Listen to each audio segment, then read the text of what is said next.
The New York Times is going all in on internal AI tools. Oh, everything is getting worse. What the fuck? I like that the media's approach to everything that's happening right now is just like, let's just fuck the bag up further. Let's just ruin everything. Xavier's so base reposted your TikTok. Yo, nice. Okay. Yo, we're tapped in. We're tapped in. We're tapped in with the youth. We're so tapped in with the youth. I'm basically a underground rap HQ at this point. You know what I mean? I'm not who is that? Xavier Sobe, he's a up and comer. Osama son on the broadcast whenever, dude. Whenever. Yeah, I mean that's it. There's not really anything else going on. Like I said, it's mostly just like working on the camera stuff, working on the studio stuff. It's funny because that elevated bed, by the way, was significantly better for Kaya because it was cooler. Which, don't worry, I already got another elevated bed for Kaya. It's just not in yet. But that bed on the ground is warmer for her. So she's literally, I can like hear her fucking breathing over here because she's like, she's just warmer right now.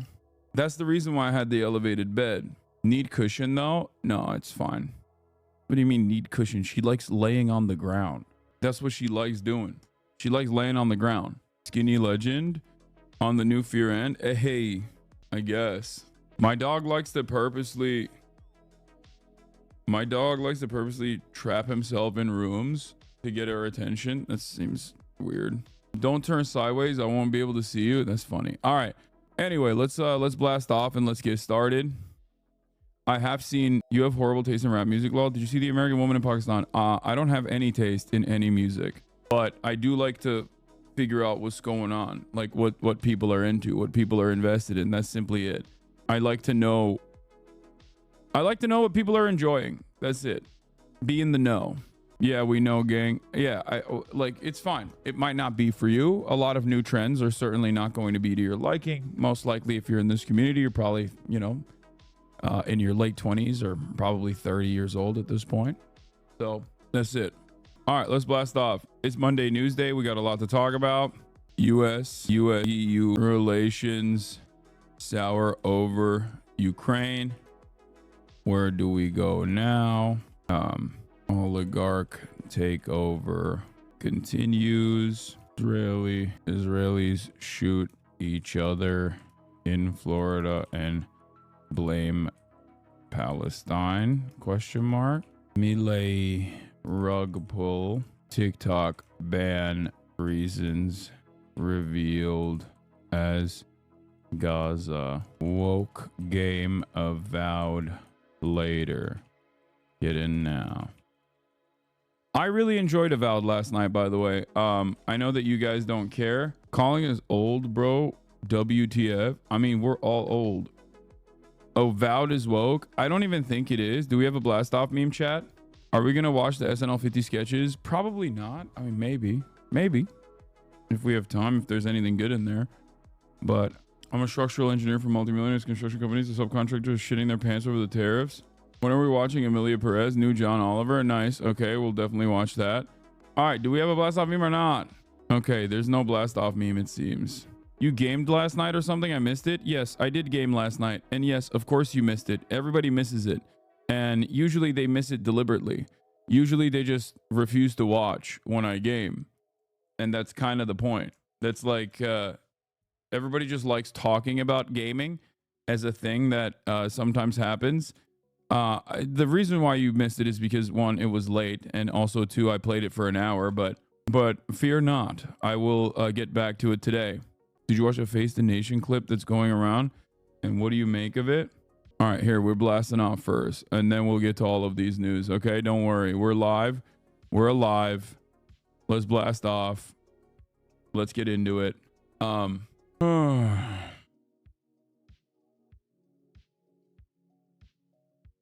on. I got my wisdom teeth removed today, and when I woke up, I thought it was a soldier at Gallipoli. I'm sorry, chatter. Fair warning, the new John Oliver is super libbed up and annoying. Yeah, it's not look, there is a place for liberals to be super libbed up in this day and age. Okay. I would rather have super libbed up liberals demand more from the Democratic Party to at least obstruct and place hurdles in front of the Trump boulder than to have all of these liberals sit around and just like not demand any sort of resistance whatsoever, spend all of their limited bandwidth on complaining about the left not voting for them or something. Because I see that a lot. That's like primarily that's what liberals like doing, which is you should have voted for Kamala. Like I hope you enjoy it. I hope you enjoy the show. And I'm like, well, okay, Trump is president now. Like, shouldn't we also be gearing up to mount a significant defense against the Republicans as they eviscerate the federal government? It feels like there's a lot of people that want this to, there's a lot of people, there's a lot of demand, there's a lot of like real interest from the Democratic Party's own base of support to get the Democrats to at least do something, right? Like, I don't understand how we are living through historic times at this point. Dan Carlin's a bit of a lib and goes in on the Dems towards the end of his rant. Yeah, I think like I think it's important for people to understand that there is like, what are you doing? Get down. I gotta get her water too. Are you going to talk about the eradication of the workers? Yes. Dems must be flawless or no vote for them. What are you talking about? Not unless the Dem candidate is perfect. Dude, I like that. This is funny. Like, you're literally doing the thing. You're sarcastically saying this thing that no one is demanding, okay? People just simply want the Democrats to do something, like anything. And it's not even about being voted for. Like, it's not even about like, hey, do something or we won't vote for you. There's no elections happening right now. You understand? It's not even about like right now. This is just self-preservation. So if your immediate reaction to this is to sarcastically say like, oh, Democrats need to be perfect or else we won't vote for them, when there's no election happening and it's mostly people just being like, hey, we don't want to lose our fucking jobs. You know what I mean? We don't want to lose our jobs. Can you please do something? I don't know what to tell you. Is there a reason why you got rid of Kaya's suspended hammock bed? I asked because you alleged it was better for her joints. Yes, the elevated bed for Kaya is not just better for her joints. It's better for her joints in comparison to the ground. But the reason why the elevated bed is good for Kaya is because she's a big gal and she's also very furry, as you can see. And obviously she gets really hot. The elevated bed is automatically cooler than this kind of bed. The reason why I had to get rid of the elevated bed, however, is because she's such a fat ass, she broke it yesterday. She broke it yesterday, so now I have to use this in the interim and wait for the new bed to come in that's like a little bit stronger than the previous one. But yeah. Anyway, here's what the Democratic Party leadership looks like currently, though, which is great. Newsflash. That's unconstitutional. Yeah, if you want to see, this is how Kaya broke her bed yesterday. Oh my Whoa. Oh my God. Wait, hold on. You can't see from here. Hold on. I'm going to fix it 1 second. All right. Hold on.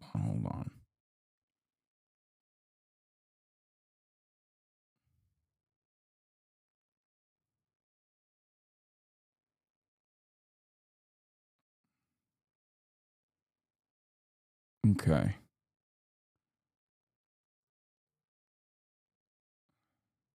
Look. Whoa. Oh my God. Okay, Kaya, it's valid. It's no longer place. Kaya. She finally broke the bed. It's okay, baby. She was right all along. Her fat ass broke the bed. You fatty. You're fat. She's a big girl. She a big girl. Not her fault you bought her a cheap piece of shit bed. It's true. It's true. I did do that. I bought her a cheap bed on purpose so that she would comically break it eventually. And then I could fat shame her further. You're going to give her 2000 style body dysmorphia? Yeah. She's going to be a size 0.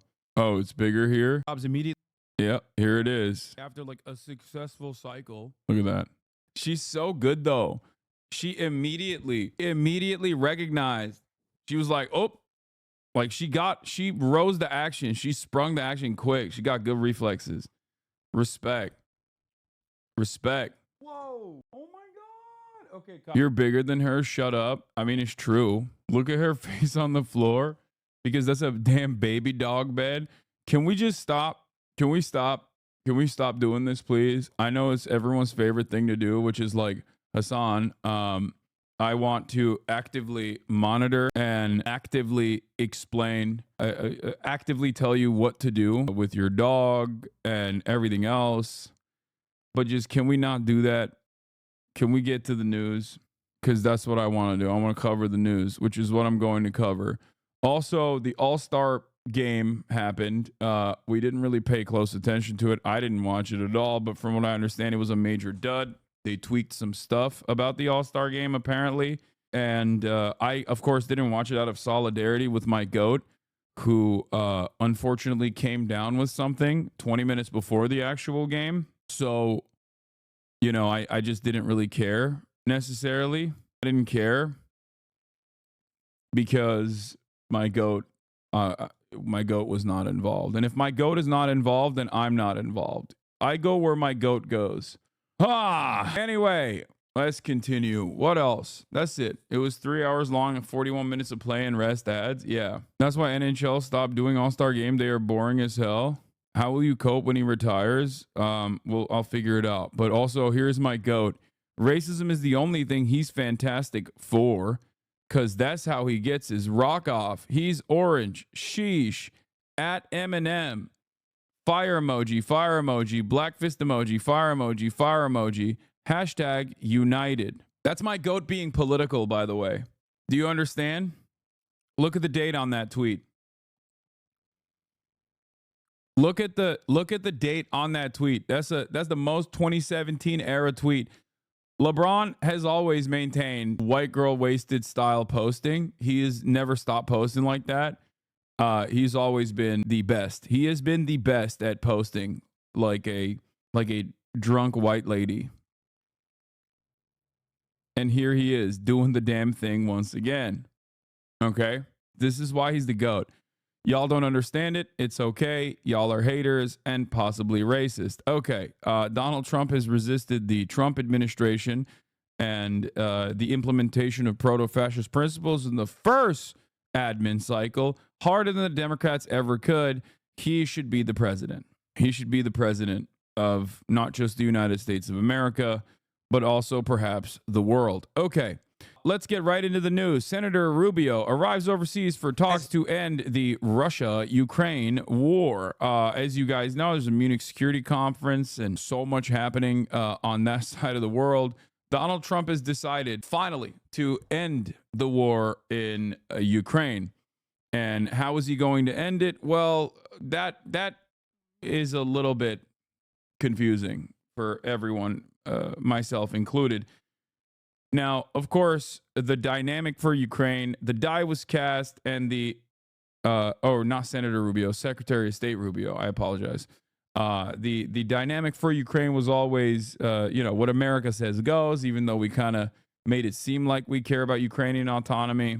That was never really the case. And Donald Trump, once again, doing the damn thing and saying the quiet part out loud. All right, let's take a look at what he's going to do. Diplomacy that could redraw Ukraine's borders kicks into high gear. Russia is trying to show it has the upper hand, firing around 150 drones at Ukraine overnight, according to the Ukrainian military. Russia and Ukraine are each trying to show dominance and take as much territory as they can before a peace deal that President Trump insists both sides want. Today, Secretary of State Marco Rubio arrived in Saudi Arabia to meet the Russian side. On Sunday, President Trump said he'll be joining the process soon, meeting directly with Russian President Vladimir Putin. I think he wants to end it, and they want to end it fast. Both of them. And Zelensky wants to end it too. President Zelensky won't be attending the talks in Saudi Arabia, according to his office, but he is nearby in the United Arab Emirates on what officials described as a previously scheduled trip to boost humanitarian support for Ukraine.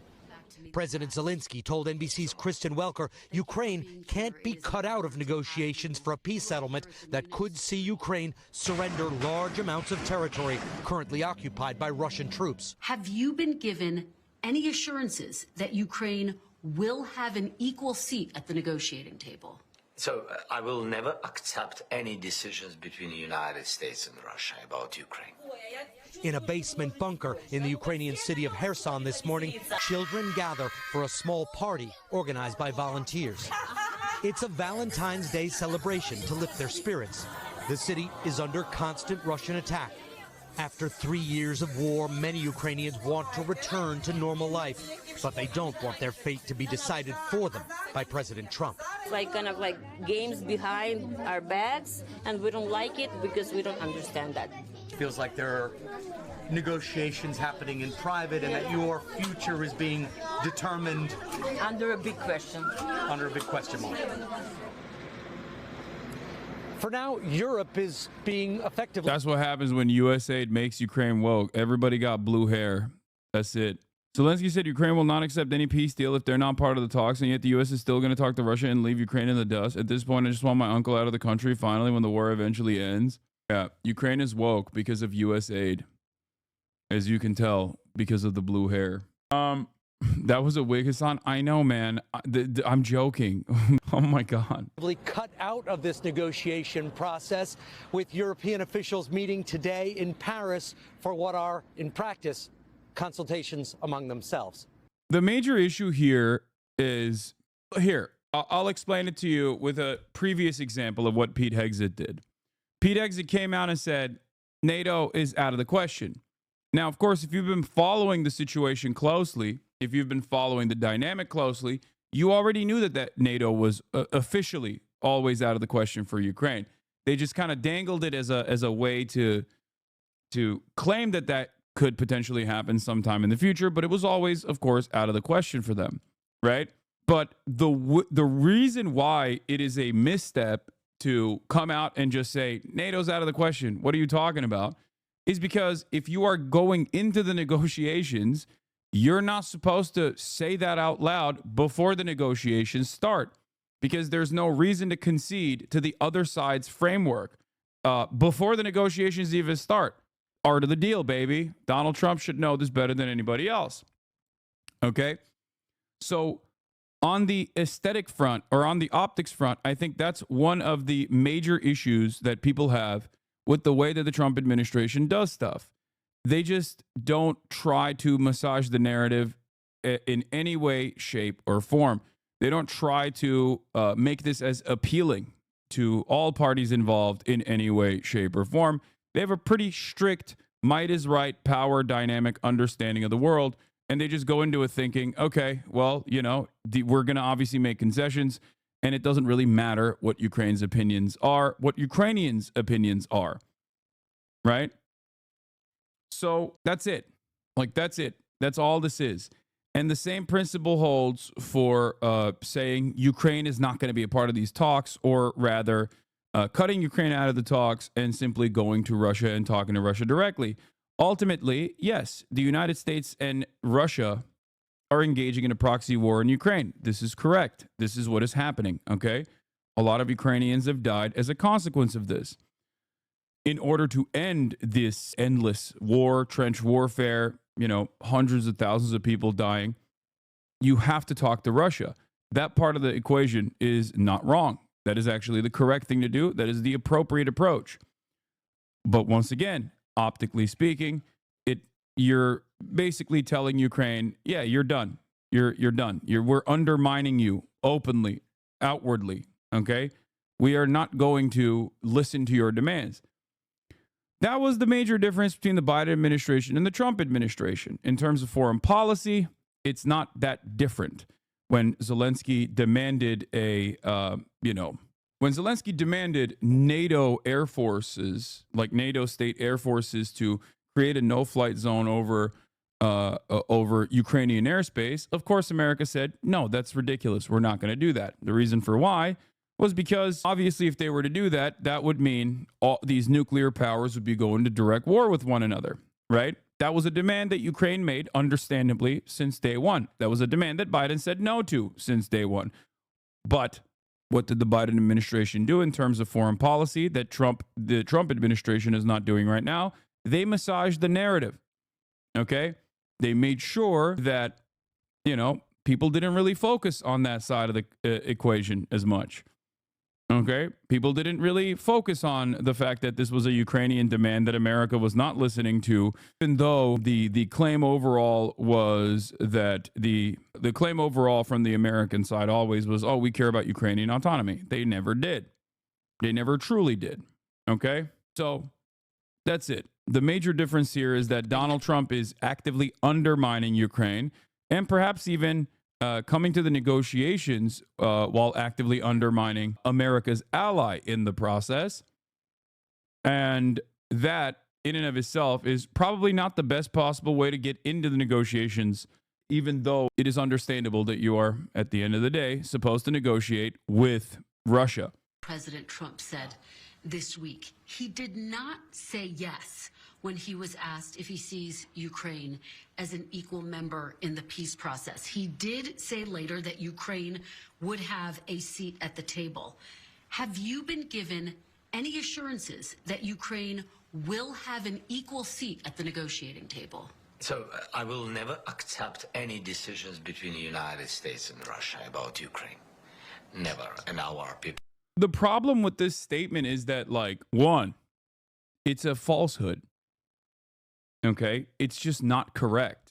Two, it's only going to create more resentment from people who just don't give a shit about Ukraine anyway in the United States of America. Okay? He has to say this. He has to say this. Just like he has to, whether or not he truly cares about Israel or not, has to say, am Israel high? And Israel is the most moral nation on the planet, which ironically, Israel's actions quite literally undermined Ukrainian defense because America's attention entirely shifted to the Middle East all of a sudden. Okay? He is NATO's guy. He has to do this. He has to say this. He has two conflicting motivators here. On the one hand, he has to represent the interest of Ukraine. Also, on the other hand, he has to obviously play ball with America. Azov probably has a gun to his head. I mean, I've long suspected, just shut up when it comes to Ukraine. Your takes on this shit is stupid. Yeah, it's very stupid. You're right. Except virtually everything I've said is currently happening. This is not to say that it is the appropriate decision, okay? It's just that it's what is currently ongoing and what basically happened leading up to this instance, leading up to the Trump negotiation. I don't know why whenever I talk about this stuff, everyone just goes calling him NATO's guy. I mean, what? Yes, it is. Without Western support, without NATO support, without all of the logistics, Ukraine would not have been able to mount a fucking defense against Russia. This is true. What are you talking about? That's not a bad thing. Okay? And yes, of course Ukraine should be at the negotiations table. Are you stupid? Of course he has to be a part of the peace talks, and he most likely will. Okay? I'm not saying that, I think you guys misunderstand my position. Of course he has to be a part of the fucking peace talks. It's the responsible party. He is the head of state of the nation that was fucking invaded. That's not the morality of that is clear. We're not having a conversation about that right now. What we're having a conversation about is the actual power dynamic at play. Jesus Christ, I need to hyper qualify everything I say about Ukraine because of 3 years of USAID-backed fucking pro-NATO liberals who have constantly flooded the marketplace with Hassan loves Vladimir Putin and loves sucking Vladimir Putin's penis over and over again, that I can't have a normal fucking conversation in terms of analysis of what the fuck is going on without a million different dudes chirping in here. The point is, America doesn't give a fuck about Ukraine and Ukrainian emancipation or Ukrainian interests. That's just the reality, okay? And I said this for years at this point. I don't know why people fail to comprehend that this is not when I say that, that's not to be and it's awesome that America doesn't care about Ukraine, and it's awesome that Trump is actually undermining Zelensky, okay? That's not my point at all. I'm just simply telling you what is going on. Thank you, Michael from Pennsylvania, for the raid. Hope you had a good stream. Yeah, people still say this. You do love Putin's dong, to be fair. No, I don't. There's never been a point where I have. Why the fuck would I like a KGB agent that was America's own fucking guy who is a horrifying kleptocrat? Undermining is a bit of an understatement. Extortion is the best analogy. That my point is, it's not technically different than the way that the Democrats also operated with Ukraine. They just massage the narrative better. That's it. Because American foreign policy at the end of the day is uniparty. Like on the broad scopes, on the broad strokes, sorry, not scopes. On the broad strokes is always going to go in one direction. Okay? Why do people keep saying this shit? You've never been pro Putin. There are probably a collection of like 10 to 30 million views on YouTube of hundreds of pro-NATO liberals and pro-NATO leftists that have spent the entire Russian invasion of Ukraine basically talking about how I, as the number one leftist commentator, I'm pro-Vladimir Putin and pro-NATO. It is virtually the same shit with respect to Palestine and Israel. Like, there are a lot of people who try to make videos saying like, oh, Hassan is a fucking terrorist. These are radical terrorists. It's no different than that. The strategy is at least the same. But in this regard, my anti-NATO position for a lot of people that haven't necessarily done the reading or whatever makes it seem like I'm on the wrong side morally on this in this conversation. Okay? What leftists would... There are plenty of campists who do genuinely like Putin, for the record. So the idea that like there aren't people who like Putin on the left or whatever is false. It's not correct. There are people who like Putin. Want to dismiss criticism as people are dumb listening to random Assam propaganda means you're not listening to your own chatters who have a disagreement with you? No, there are plenty of chatters that I have disagreements with. There's a difference between someone saying, Hassan, you love sucking Vladimir Putin's dick. That's not real criticism. That's just someone who is misguided. Or, Hassan, you just don't know anything about Ukraine. You should just stop talking. That's not criticism.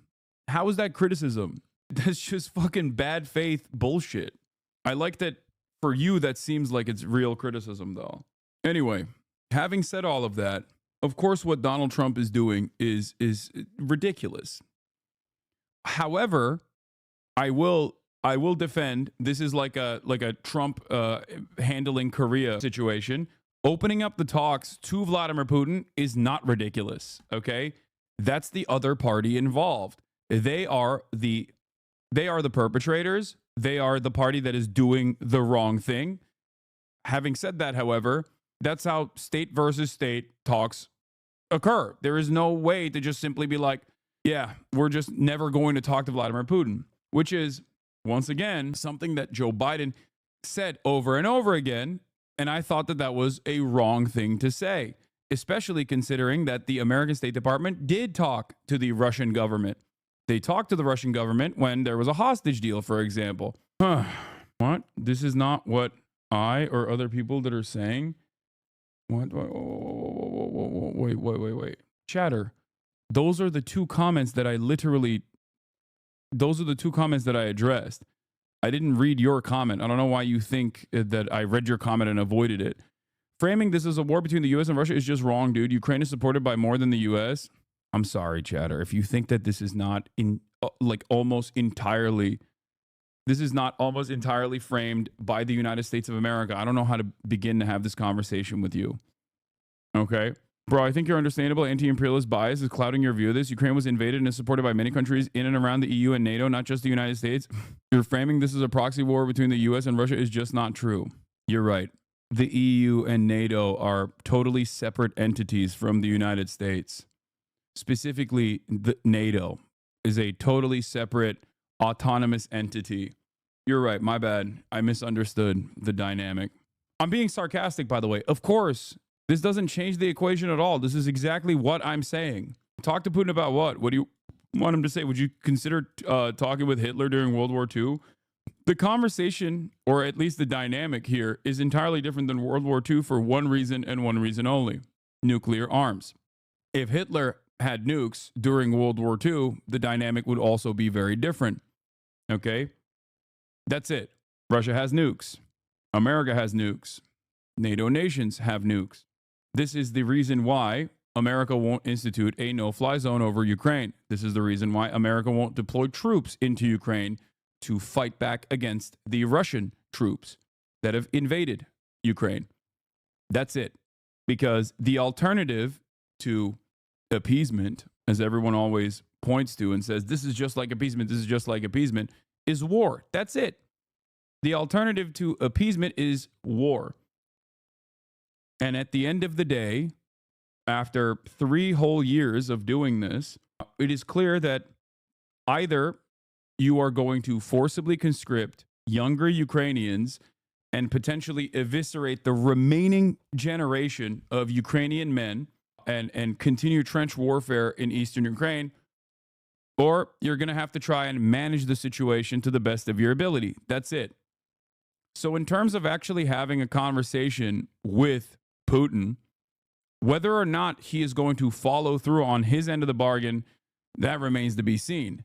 Do I believe that Vladimir Putin is going to follow through on the terms and conditions of a ceasefire? I'm not so certain. Okay? He has time and time again shown that he's not necessarily a reliable person. But you know who else is also not a reliable person? Donald fucking Trump, ironically enough. So they are very similar in that vein. Having said that, however, just like I maintain the same exact position on the ceasefire deal being implemented in Gaza, and then what Donald Trump has done since then, that I warned that he would do, I maintain the same exact position. Ceasefire, especially in the interim, is still going to end up stopping the bloodshed. Okay? Come on, dude. EU has literally given more aid to Ukraine than the US has. You won't get us EU viewers agreeing with you on this one. I think if left to their own devices, the European Union leadership would not, I think that a lot of people are understandably afraid of Russia. Okay? In the European Union. But if you think that they didn't want, if you think that they wanted their energy prices to fucking skyrocket because they can no longer use Russian natural gas, I don't know what to tell you. I think that that is unironically causing instability and more chaos, and low-key, or maybe high-key, causing the far right to gain more momentum. 70 billion from the EU and 310 billion in aid from other countries, leading me to believe that the US may not be as powerful as you're suggesting in this conflict. Okay, we'll see. Maybe you can educate me a little on how the EU as an extension of the US is in supporting Ukraine in defending itself. $70 billion from the EU and $310 billion in aid from other countries, leading me to believe the US may not be as powerful as you're suggesting in this conflict. Okay. Why are we having a conversation about Donald Trump directly having a conversation with Vladimir Putin right now if it's not a significant party, perhaps the most significant party? The answer should be who cares, right? If America is not the most significant party here, the most powerful party here, in these talks, then why is this even a story? Why are you worried? Why is Zelensky worried? If the EU in and of itself, and NATO without the United States of America was a significant power player in this regard, or in any global conflict, really, they just would say, all right, well, losing America in this equation is going to be a significant it's going to be a significant problem, but we can make up for that with our own defense our own defense industry. We will defend Ukraine ourselves. Would be the argument here, because it gives a significant part. No one denies that. What everyone is saying is EU provided more than the US. Case closed. Okay, we'll see. Never. And our adults and children and everybody. It can't be so. This is the war in Ukraine against us, and it's our human losses. And we are thankful for all the support, unity between USA around Ukraine support, bipartisan unity, bipartisan support. We're thankful for all of this. But sorry, but your takes on EU are L takes. The EU is highly dependent on Russia, and with Putin getting more unreliable, is the right move. You can discuss it with me. But as someone from the EU, you're not understanding the EU version of this. Guys, the way I see it is nation states do not operate on the boundaries of morality. Okay? They operate on cold, hard data. They operate on cold, hard material interests. Okay? That's it. Is there real fear about Russian-caused instability, especially the Baltic states and all around the world, really, because Russia's actions in Ukraine do undermine America's power status. And if all of these countries have, for many, many years, if all of these countries for many, many years have comfortably existed under the security blanket of America, and all of a sudden someone is not playing ball and doing stuff that America clearly does not like, yes, that presents a threat to the established order. This is a very real fear. Okay? Having said that, however, if you think that European leaders across the board are super excited at the prospect of not using cheaper Russian gas, for example, are perfectly fine with using American gas, and it's not something that like was forced upon them by the United States of America, while the EU nations are still indirectly buying gas from Russia. It's just more expensive because they have to purchase it from a middleman, usually India. I don't know what to tell you. I mean, it's not just it's energy that they get from India across the in an effort to avoid sanctions. Do EU frogs like pretending being important or something? Your time is gone, dog. Just accept it and move on. Some people just get in their feels when someone talks bad about their nation or region. I'm a European myself, and I don't deny that we ain't shit, but I get why some people feel proud of what the EU has achieved, except for being a world power, I guess. Listen, the EU should cozy up to China. That's all I'm saying. And I'm saying this as an American living in the United States of America. While you got the time, petition your politicians to suck Xi Jinping off as hard as they possibly can. Okay? Do not let the Viktor Orbáns of the European nations become the guys that actually make those allegiances. Delta flight flipped. Crazy shit happening in the world. What the fuck? A Delta flight carrying roughly 80 passengers from Minnesota appears to have crash landed at Toronto Pearson Airport. No casualties have been reported as of this time. Numerous photos and videos have released showing passengers safely exiting the plane, which flipped upside down. At least 8 people are injured. Paramedics say, what the hell is, what the fuck is happening, bro? How did it flip? Icy conditions, sure, but like, how did it flip over? I guess it landed and then it flipped? Bro, we got to get back to DEI ASAP. Chat, I'm not even joking when I say this. It's DEI time, dude. It's DEI or die, okay? It turns out we needed DEI. Turns out we can't trust white people. Bring back DEI now. Bring it back now. We need it. We need it so bad. We need it so desperately. Okay? I need my pilot to have multiple pronouns. Okay? I need my pilot to have the most pronouns. We have to get it. We have to get it back. I want they, them pilots. Fuck it. I want zer pilots. Okay? That's what I want. I want the entirety of air traffic control to have septum rings. I'm never hiring a clean cut. I am never hiring a clean cut air traffic control person ever again. Okay? Do you have a septum ring? You're in, okay? You have to at least be bisexual to do ATC stuff. Yeah, I want every pilot to be trans, dude. Every single one. This is unacceptable. The planes keep crashing, and they will not stop until virtually everyone involved is they, them. Okay, let's get back to Ukraine, though, which, by the way, also is losing its DEI status. I think that's the problem. They cut out the USAID funding. Ukraine is no longer as gay as it was. Ukraine was they, them as fuck. And now look at what's going on. Look at what's going on in Ukraine. It's no longer woke. Bring it back. Bring back woke to Ukraine instantly. Peter? And as we saw, more strikes there in Ukraine from the Russians over the course of last. President Zelensky has this weekend rejected a bid by the United States for access to $500 billion of mineral resources in return for further military support or security guarantees. In an interview with the broadcaster NBC, Mr. Zelensky questioned whether minerals in areas currently held by Russia might be handed over to President Putin. Well, Ukraine holds huge deposits of critical elements and minerals, everything from lithium to titanium. It also has sizable coal deposits, as well as oil, gas and uranium. But much of this is in territories that are currently under Russian control. Well, let's speak to Robert Mugger, who's the founder of IGARAPE, the institute. He joins me now from Munich, where he's been attending that conference. Good to have you here. And talk to me, first of all, about Ukraine's position in the world mineral market. What has it got, and why does America want it? Well, good to be with you. I mean, the first thing to say is that Ukraine is a critical mineral superpower.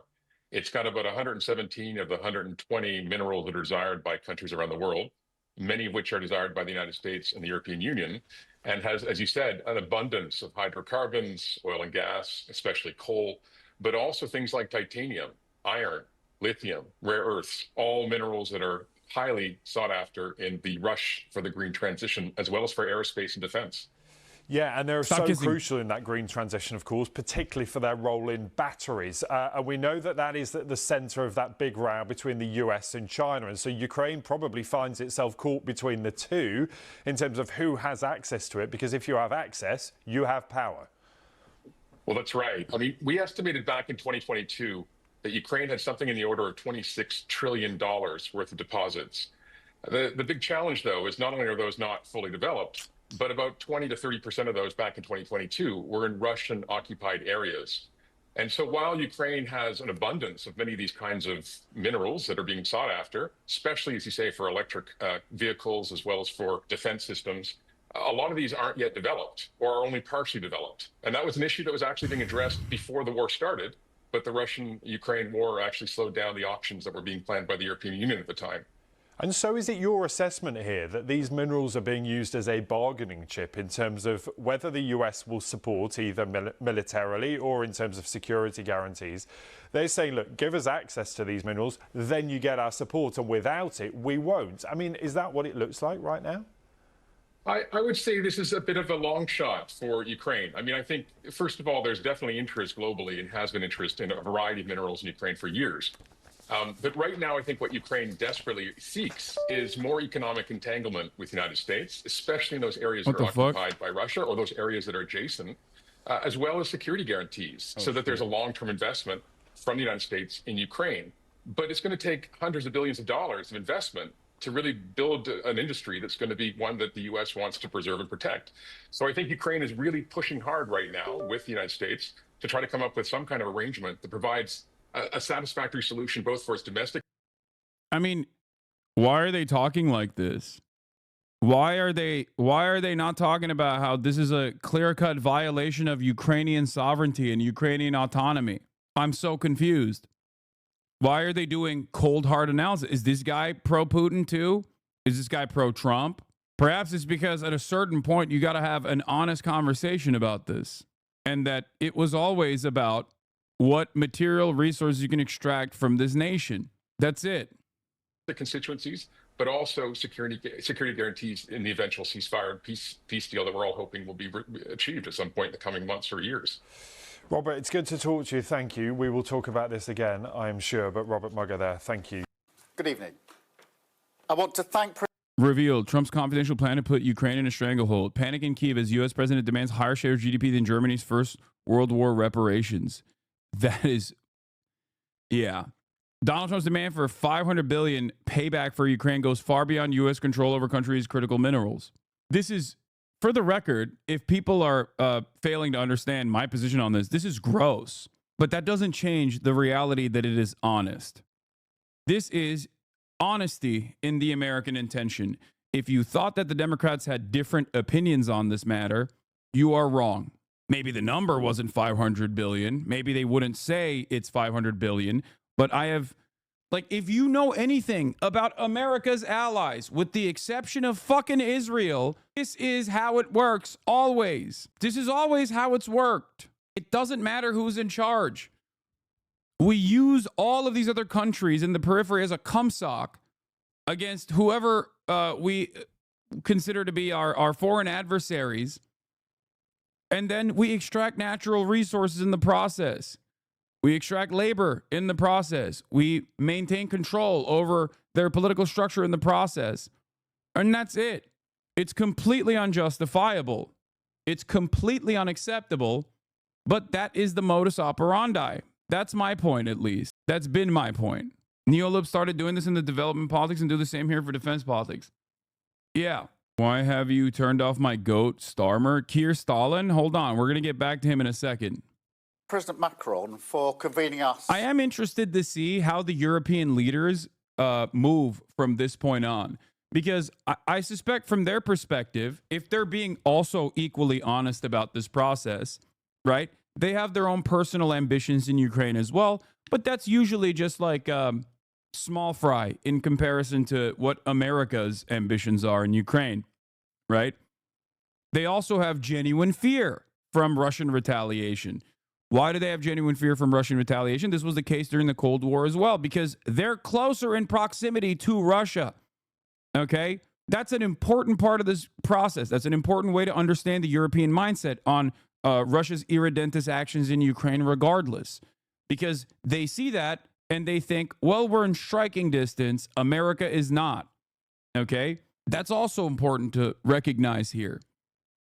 But from their perspective, I suspect they look at this bargain and they're like, well, we cut off our energy, which was obviously politically awful for us.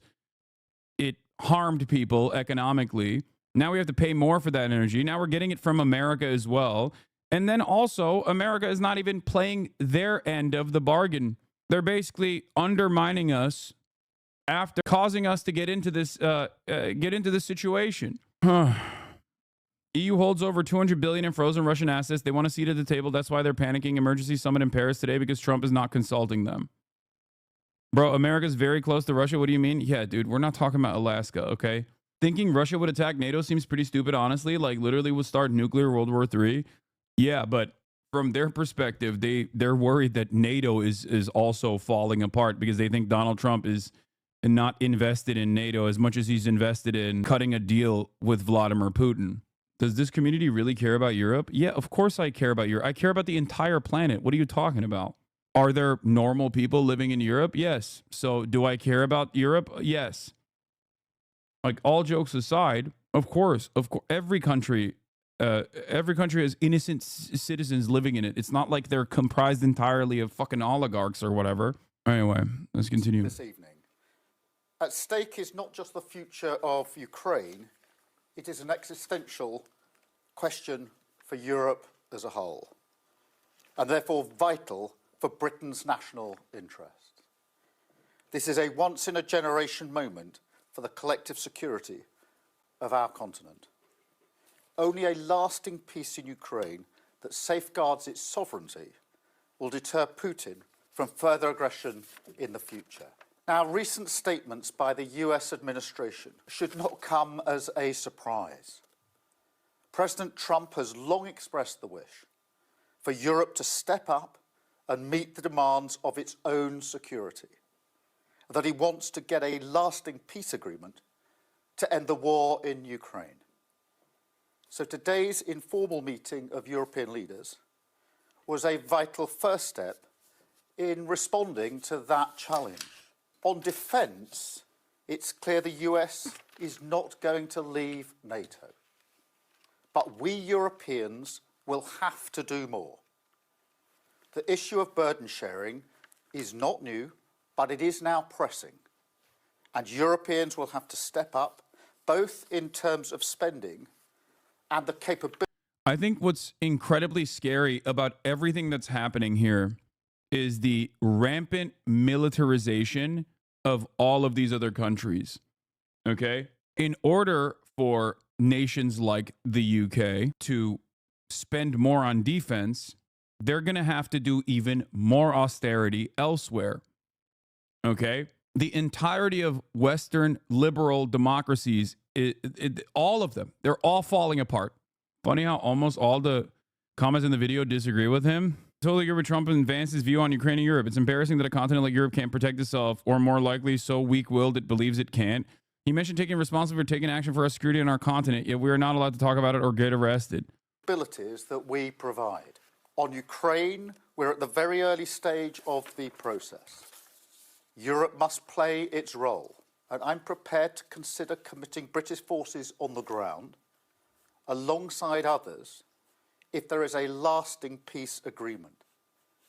But there must be a US backstop, because a US security guarantee is the only way to effectively deter Russia from attacking Ukraine again. So I will go to Washington next week to meet President Trump and to discuss what we see as the key elements of a lasting peace. I spoke to President Zelensky on Friday and will do so again in coming days. And we envisage a further meeting with European colleagues. And you know who this is this more worrying to? All the other countries who are not a part of NATO because of Russia and Ukraine and Israel have showed us is that we live in the might makes right world still, and everyone not on the table is on the menu. They've already been always on the menu. It's just that the difference is, are you a part of the spoilers of the hegemonic security blanket that has been created, oftentimes by force and certainly through destabilization, or are you outside of that security blanket? If you are a country like Japan, for example, and post-World War II, you have always been a part of the American security apparatus, it's a terrifying prospect that other countries outside of America's sphere of influence have now decided to penetrate that well-established, long-held, like global status that America has, not realizing that even if you are a part of that security apparatus, you don't have sovereignty. You don't have true sovereignty. This was a reality that many Frenchmen railed against when NATO was first being implemented. Many European nations at the time, if you look back in your own politics, EU chatters, Western European nations, I'm not talking about Eastern European nations here, but many Western European nations were frustrated, with the exception of Germany, of course, were frustrated by having to join NATO because they saw European targets as valid military targets. They saw themselves as, understandably, the human shield that would suffer the most consequences from the USSR's potential militant action. If America were to do something against the USSR in the Cold War, instead of striking America, the USSR could easily strike Europe. They wanted to do diplomacy rather than engage in militant action. Now, those days are gone. They're long gone. And of course, so is the USSR. It's over. The Cold War ended. America won, capitalism won, and we basically have been living in the neoliberal end of history era ever since, okay? A lot of the austerity, a lot of the instability has come out of this new era of global neoliberalism, okay? Initial prosperity for Western neoliberal nations, followed by decades and decades of austerity and decades of political chaos, leading to the rise of fascism in virtually every single one of these countries. This is Yanis Varoufakis on Europe's betrayal, war, austerity, Palestine, and the struggle for peace. Now, of course, Fukuyama has went back on his initial assessment, the end of history, and has said, nope, history has not ended. It's still happening. That happened recently. That happened this past year, as a matter of fact. But make no mistake, even if you are inside of the American security blanket, even if you have a cooperative security agreement with the United States of America, make no mistake, you do not have the sovereignty that you think you have. Okay? Partially, that is why a lot of these countries are fearful of Russian action. Understandably, they're fearful of Russian action. Because all of a sudden, what was the many years of security cooperation for if they are simply going to be treated like Ukraine? That's the problem. Does anybody look at Ukraine and think, oh, how great. I can't wait for my country to turn into Ukraine, especially considering how America, in a moment of honesty, brutal honesty, showcases what their actual interest is. If you're a leader in any of these countries, why the fuck would you ever look at this and go, wow, wonderful. I would love for my country to be Ukraine now. And I'm not talking about Western European nations. I'm talking about Balkan states. I'm talking about Japan. I'm talking about South Korea against China. So is the empire finally plundering its closest vassals? Is that what's starting to happen? And so those vassal states start to panic? I think that's what's going on, yes. Another byproduct of profit rates and their tendency to decline has caused America to look within for hyper exploitation, as we have done time and time again, but then also look at in terms of global exploit, in terms of undermining the global south. For many decades we've done this, and now we're demanding more from the nation states within the sphere of Western empire. Regarding Ukraine, super imperialism by an economist named Michael Hudson blames the rise of nationalism in Europe in the particularly onerous terms of the World War I debt, which was unique at that point in time. In America, increasing tariffs was counterproductive to collecting the debt. Repayments required exports to America. It's always funny to me that all these countries are like, well, we can't trust these people. We can't trust these people at all in terms of like long-standing security commitments. And then the only it's always the same dynamic. Oh, what if this insert nation state that is outside of the sphere of American influence gets nukes? They'll use it. They're dangerous. The only country that's ever used nukes on a civilian population is the United States of America. Just like currently, the only country that keeps violating fucking pre-established rules is the United States of America, violating pre-established rules with their allies, by the way. I'm not talking about Russia. Russia obviously is not a responsible party here in terms of like maintaining any sort of fucking assurances or any sort of treaties. Clearly, they are not trustworthy either. Okay? Make no mistake. But my point is, America doesn't give a fuck about even protecting their allies. And they're clearly, actively showcasing that reality. They're basically saying the quiet part out loud. Wow, Zelensky courageously said what many in Munich are thinking but are afraid to say. The U.S. doesn't see Europe as a partner. Europe must build its own army together with Ukraine. The Trump administration is speedrunning the decline of American imperial power so hard that it led to Zelensky, of all people, inspiring the beginning of a breakup between the U.S. and EU is something nobody ever had on their bingo card. Not us. Then who will stop them? Really? Let's be honest, now we can't rule out the possibility that America might say no to Europe on issues that threaten it. Many leaders have talked about Europe that needs its own military, an army of Europe. And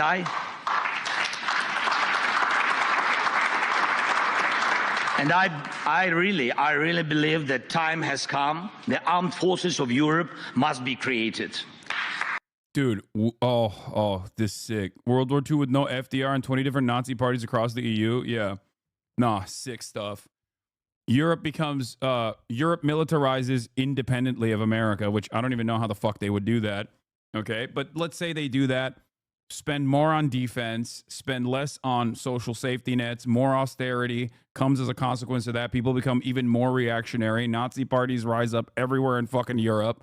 This guy gets assassinated by some fucking hyper-nationalist, ultra-nationalist freak because they say he has, violated Ukrainian sovereignty by being forced into a fucking shitty deal with Russia after, thousands of Ukrainians have died trying to protect their fucking homeland. Ukraine, under the watchful eye of the American state, is stripped of all of its fucking resources.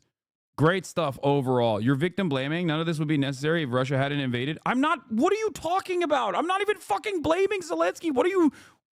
Are you guys stupid? Like, what is it that, like, every time I talk about Ukraine, people are just like, oh, dude, you're blaming the victims. Like, what? I never said that. The fuck? So many people just simply... I meant Europe forming an army. You're wrong. Starmer will defeat the Russians. He's too goated. Yeah, I know. He's going to do it. Dude, liberal outlets up until a month ago were saying Ukraine is winning. Not necessarily. I think they've also softened their approach to Ukraine as well. They weren't talking about how sick it is, how sick the situation is, I don't think. Anyway, people want Ukraine to win an unwinnable war to reclaim all their unjustly lost territory, and they're mad you're telling them it's unwinnable is denial and shooting the messenger.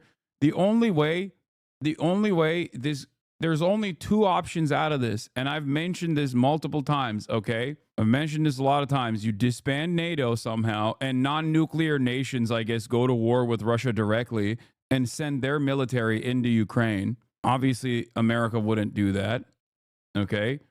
And all of the Ukrainian men that have refugee status in European nations are forcibly sent back to Ukraine to immediately be conscripted into the military.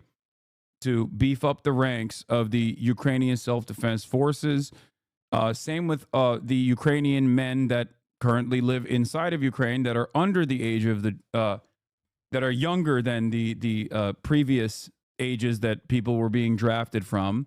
There is forced conscription in the country, and America, I guess, keeps sending weapons and extracts more of the natural resources in this loan agreement that they have with Ukraine. Okay, where they're like, hey, we're taking all your natural resources. We're giving you all these weapons so your military can go and use them. We're going to take your natural resources in that part of the bargain. And the war continues and more people die. Maybe potentially they're able to successfully push back the Russian military after a war of attrition, partially because, you know, Ukrainians understandably have a just cause. And as history has shown time and time again, you will fight with everything in your power. I mean, we've seen it with even Hamas. Okay. You will fight with everything in your power to rid your national boundaries of a foreign invader. You'll do anything to protect your home.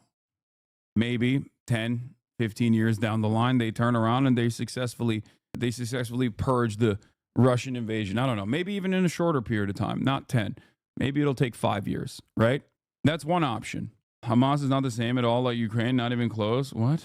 Different struggles, man. I'm just saying it's not even just Hamas, it's the Viet Cong. Time and time again, history has shown that the population that lives, the population that is invaded, will always do everything in their power to stop the invading force. They will just wait them out. They will make it as costly as possible to invade.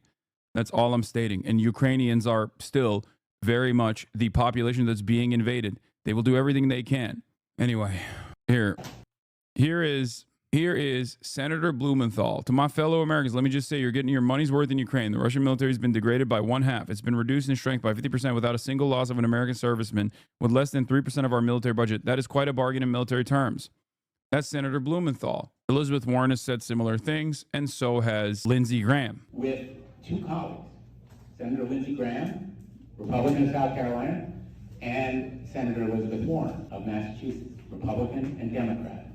Look at how that mic's shaking. And there's a reason, because we need bipartisan support. We need Republicans and Democrats to come together. And on the Armed Services Committee, where I sit, I've led this effort in the Senate. I have championed Ukraine with Republican allies. This is an American cause. It's not just a Ukrainian cause. And to my fellow Americans, let me just say, you're getting your money's worth in Ukraine. The Russian military has been degraded by 1/2. It's been reduced in strength by 50% without a single loss of an American serviceman, with less than 3% of our military budget. That is quite a bargain in military terms. And the ones who are at the tip of the spear are the Ukrainians. And they don't want our troops on the ground. What? Yeah. Ukrainians are like, we would hate the help. Yeah, they're like, please, America, don't even help us with additional troops.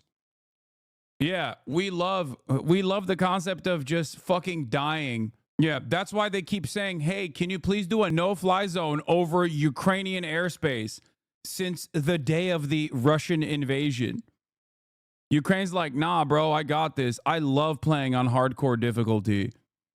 That's what Ukrainians are saying. They're like, oh, yeah, actually, it's super dope that we have to push back the entirety of the Russian forces from a significantly larger country.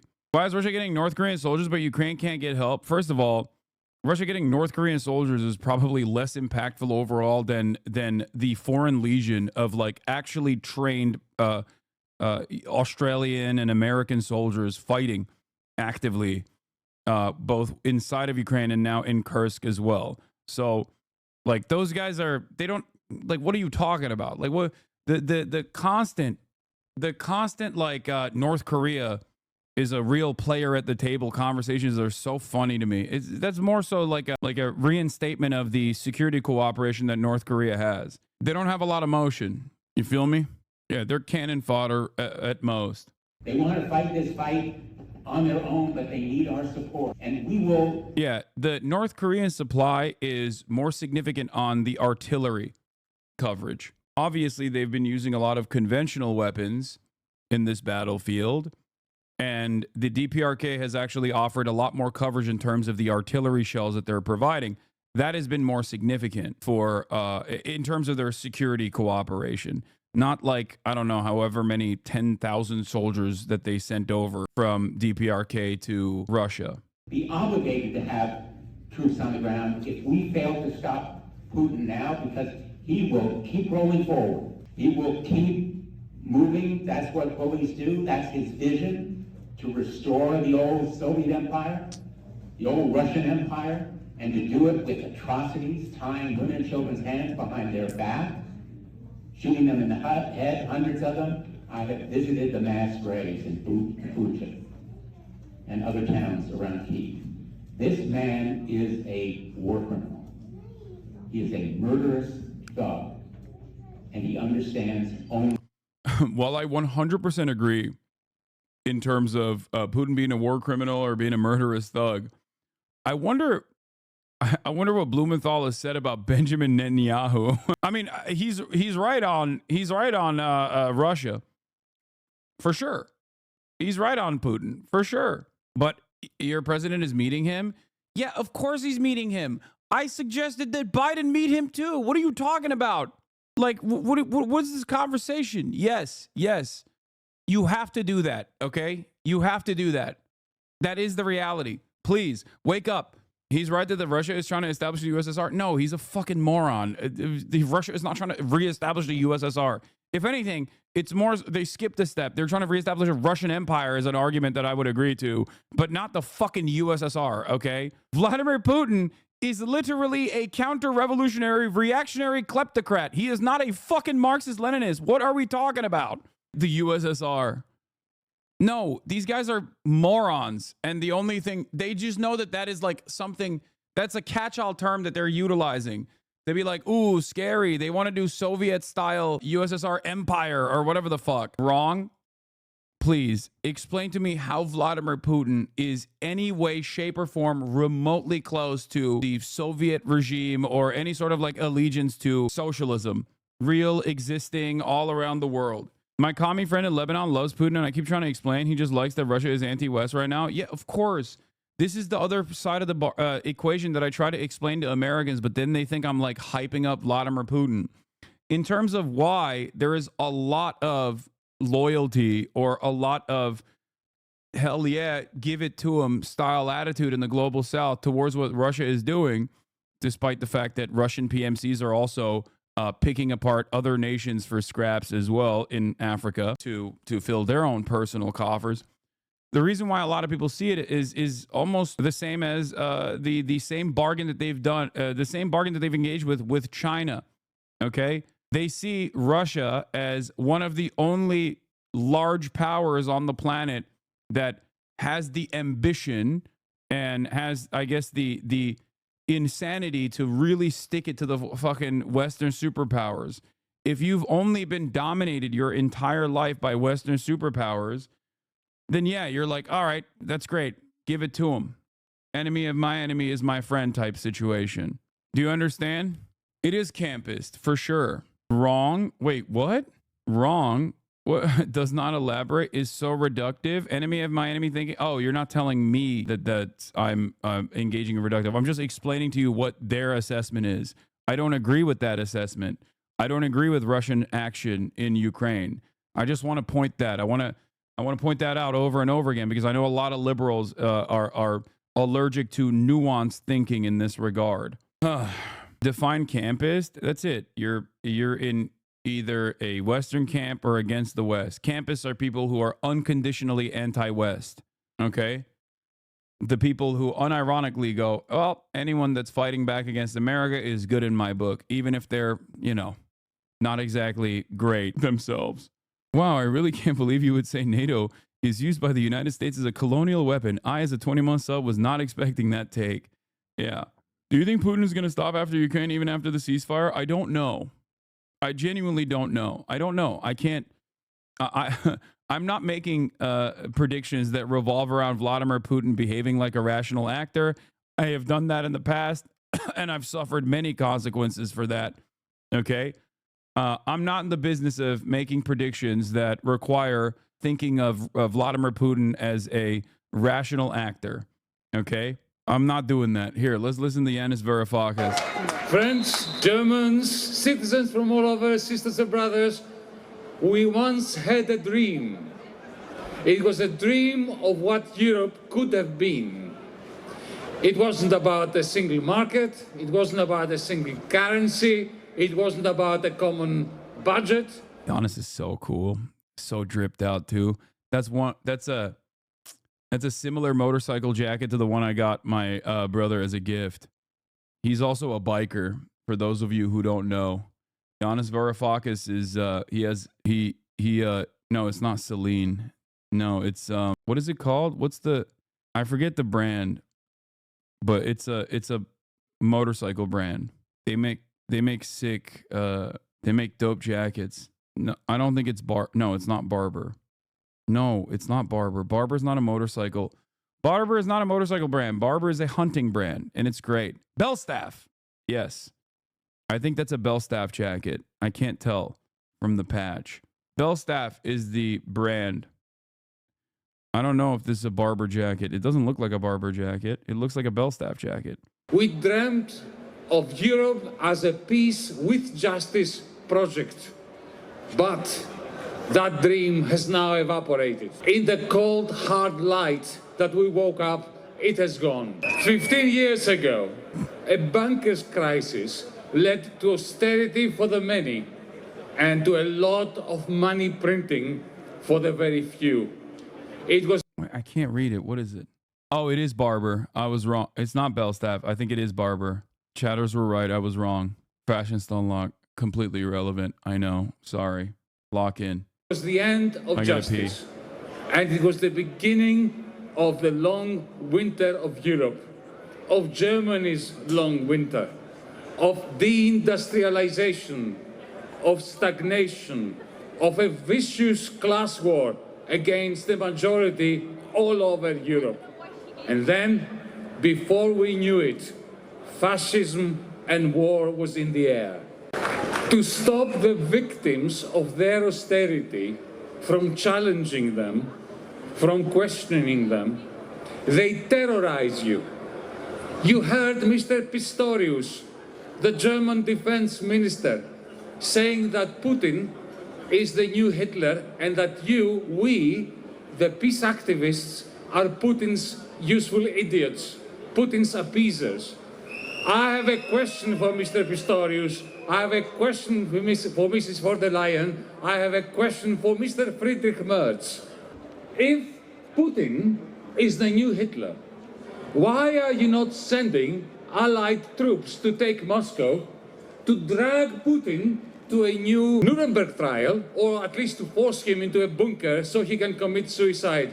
Don't you realize what cowards you are, sending weapons to Ukraine so that the exhausted Ukrainians take Moscow or even the Crimea? The truth is that our leaders don't think that Putin is Hitler. They have been doing wonderful business with him for decades. They didn't say one word when he killed 250,000 people in Chechnya. All they care about, what they are in the business of, is a never-ending, very profitable war for themselves. That's all they care about. Having failed to invest in technology, in the social infrastructure of this country, of Europe, Europe's ruling class is banking on guns and bombs and drones and iron domes, and they want to spend your money on them. This is the only thing they care about. And if that means that the endless killing, the endless deaths continue on the killing fields of Ukraine, they don't give a damn. Friends, Germans, fellow demonstrators, brothers and sisters, comrades, since we were here last year, there have been two major developments. One, the international... I like having Giannis say these exact same things that I say all the fucking time, because Europeans only respond to other Europeans sometimes. Like I do think that you have to be someone of Euro background in order for Europeans to listen to you and go, okay, you know what? Maybe he's right. Not even sometimes, all the time. Okay. As a Turkish man, unfortunately, Europeans always say, hey, you know what? You don't have the high IQ to comprehend the intricacies of European politics. Uh-oh. My Lumix tether is not working. I was going to try and fix something. He also accepts his true Greek heritage, unlike somebody. I do not have a Greek heritage, okay? Greeks are not European. You can't rely on... That's ridiculous. You can't talk about Greek culture and how important it is for Europe and antiquity and whatnot, and then turn around and act like Greece is not a part of Europe. Ridiculous. The International Criminal Court has indicted Netanyahu and his former defense minister for genocide. And also the second development, Donald Trump returned to the White House, openly advocating the completion of... Kind of fucked up. You're saying the interest in Ukraine is all about self-interest. Why would you say that? Yeah, I mean, look, liberals will say, no, Biden's interests in Ukraine are actually emancipatory and moral. He's just saying this to, like, get the dumb Amerifats on board. Okay? That's what they'll say. They'll say, Biden wants people to know most of the money he's seeking for Ukraine would be spent in the U.S. They'll say, oh, this is military Keynesianism, but also simultaneously... this is actually in the interest of Ukraine. He's just trying to get the Americans on board, and that's why he's saying this kind of stuff. Okay? The genocide of Palestinians. A journalist asked me the other day, why are you still talking about Palestine in Munich? Why this fixation with Palestine? For two reasons. If this was 1938 and today was the morning after Kristallnacht, we would only have one duty, to defend the Jewish people from the Nazi pogroms. Today, we only have one duty, to defend the Palestinian people from Israel's genocide. But there is a second reason too, and I also will come to this later. And now I come to the other reason. The other reason is this. What started in Gaza does not stay in Gaza. Yep. The sheer brutality in Gaza cannot be contained there, especially when our leaders here in Europe give the green light to the supremacist settlers to commit genocide with our weapons, our bombs that we send to them, with our buildings sporting their flag, with their flag being projected on the European Union buildings in Brussels.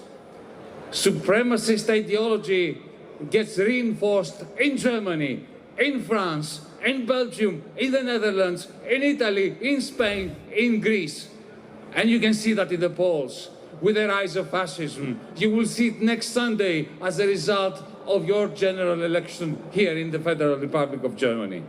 80 years after we defeated the Nazis, 80 years after the representatives of the peoples of the world gathered in the United Nations to proclaim never again, it is happening again with the complicity and the blessings of our leaders. By allowing international law to die in Palestine, they've killed international law everywhere, in Germany as well. For international law to mean anything, it must be applying to everyone, because if it doesn't apply to everyone, it doesn't apply to anyone. This is why we're here in Munich today, to say never again anywhere. We are here to tell the fools in government, to tell those people who behave as if the horrors and the crimes of the Holocaust can be washed in rivers of Palestinian blood, to tell the fools in government who think that the authoritarianism of Putin can be stemmed by piles of dead bodies of more and more Ukrainians, to tell them that we are here to stop them, that we are here to seize the day, today, so that tomorrow we can dream again, a dream of a Europe as a peace project, a project for peace with justice. Carpe diem. No pasarán. Great speech. Now let's get back to some real competent, actual existing left-wing governance, okay? Not pie-in-the-sky ideas like, hey, we must take a moral position against genocide. We must take an immoral position in support of genocide as the labor leader. Keir Stalin. When I return from the US, in this moment, we have to recognise the new era that we are in, not cling hopelessly to the comforts of the past. It's time for us to take responsibility for our security, for our continent. And I've been clear today, Britain will take a leading responsibility, as we always have, because Ukraine must have a secure future, Europe must have a secure future, Britain must have a secure future, and democratic values must prevail. Thank you. I'll now take a question, I think, first from Sky and then to Reuters. Sky.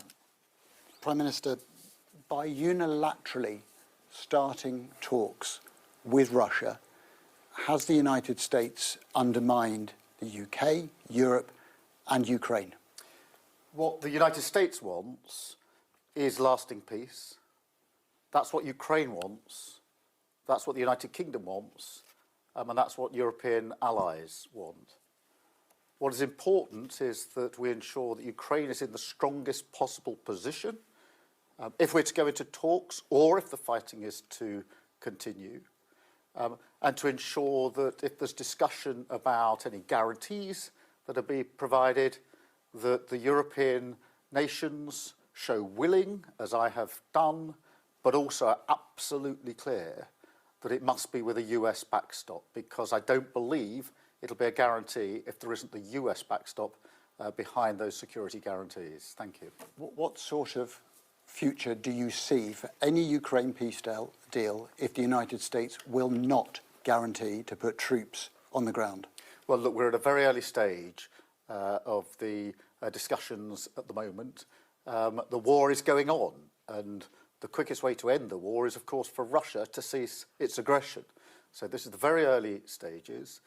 I do think that it's right that European nations, including the UK, show a willingness to do more in our own collective self-defence. This is a generational moment for that reason. This is not a new issue.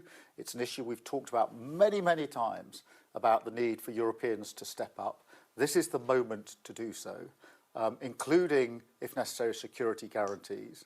But they must be part of a package with US backing, because otherwise I don't think they will operate effectively as guarantees, because they won't be an effective deterrence. And that's why I'm so...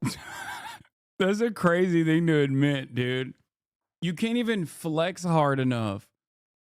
That's a We might send our troops there, but as you all know famously, they wear shorts on the battlefield. And no enemy state will ever consider them to be active deterrence, considering their proclivity towards wearing shorts on the battlefield. We are an absolutely useless security force.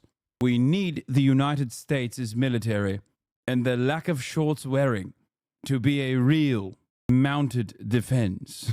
Oh, Jesus Christ. What? Read my logs. Read my logs. Putin, who served in the Soviet-era KGB, has previously called the collapse of the Soviet Union, which was ruled from Moscow, as the greatest geopolitical catastrophe of the 20th century. But his new comments show that he viewed it specifically as a setback for Russian power. That was always the case. Yeah, of course, the collapse of the Soviet Union was the greatest geopolitical catastrophe. Look at what happened after the collapse of the Soviet Union to every country within the Soviet Union. Yes, that is correct. That still doesn't make him a communist or a socialist. That was always the case. We've known this for a very long time. Yeah. Child prostitution increasing by like 7,000%. probably does not bode well for any country, you know? Life expectancy cut short by like 3 decades. Maybe not the best thing for any country. Yeah, if that happens to you, you're going to say that was a ginormous catastrophe. Has the chatter ever asking you to read their logs paid off? I mean, that was complimentary information. It's not the worst thing. That's what we want to talk to our colleagues about in Europe. That's what I've been talking to President Zelensky about. And of course, that'll inform my discussions with President Trump. But we're all aligned on what we want to achieve here, which is lasting peace, not a ceasefire that allows Putin to come back. I can't believe even when he's trying to do tough talk about like sending, like that's a pretty significant shift when you say you're going to send troops to Ukraine. But even in that process, he's still like, but without the United States, we are nothing. I'm simply offering a paper tiger. I am simply but a paper tiger. We're offering a security commitment that means virtually nothing. Meeting at the Elysee Palace following the United States shift away from its historic partners. Olaf Scholz from Germany, Poland's Donald Tusk, but also UK Prime Minister Keir Starmer. France did the same thing weeks ago. No, they did it longer than weeks ago. They did it last year. Macron was talking about sending troops to Ukraine like a year ago. EU Commission President Ursula von der Leyen and NATO Chief Mark Rutte. The allies showed up in numbers in Paris. Their aim, to come up with a coordinated response to the United States' sudden change of position. Nice to see you. Donald Trump's administration appears to be seeking to find a deal alone with Russia to end the war in Ukraine. Speaking over the phone last Wednesday, Trump and Putin agreed to have their teams begin negotiations.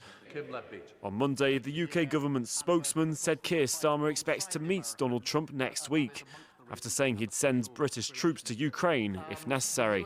Unless and until we get a peace agreement, we must ensure Ukraine's in the strongest possible position. We don't know what's going to happen next. The last thing I want to see is a pause in the fighting that simply gives Putin the chance to come again, which is why it's very important that we have these discussions. And I think it's very important for the UK to be talking, obviously, with our European allies, as we do the whole time.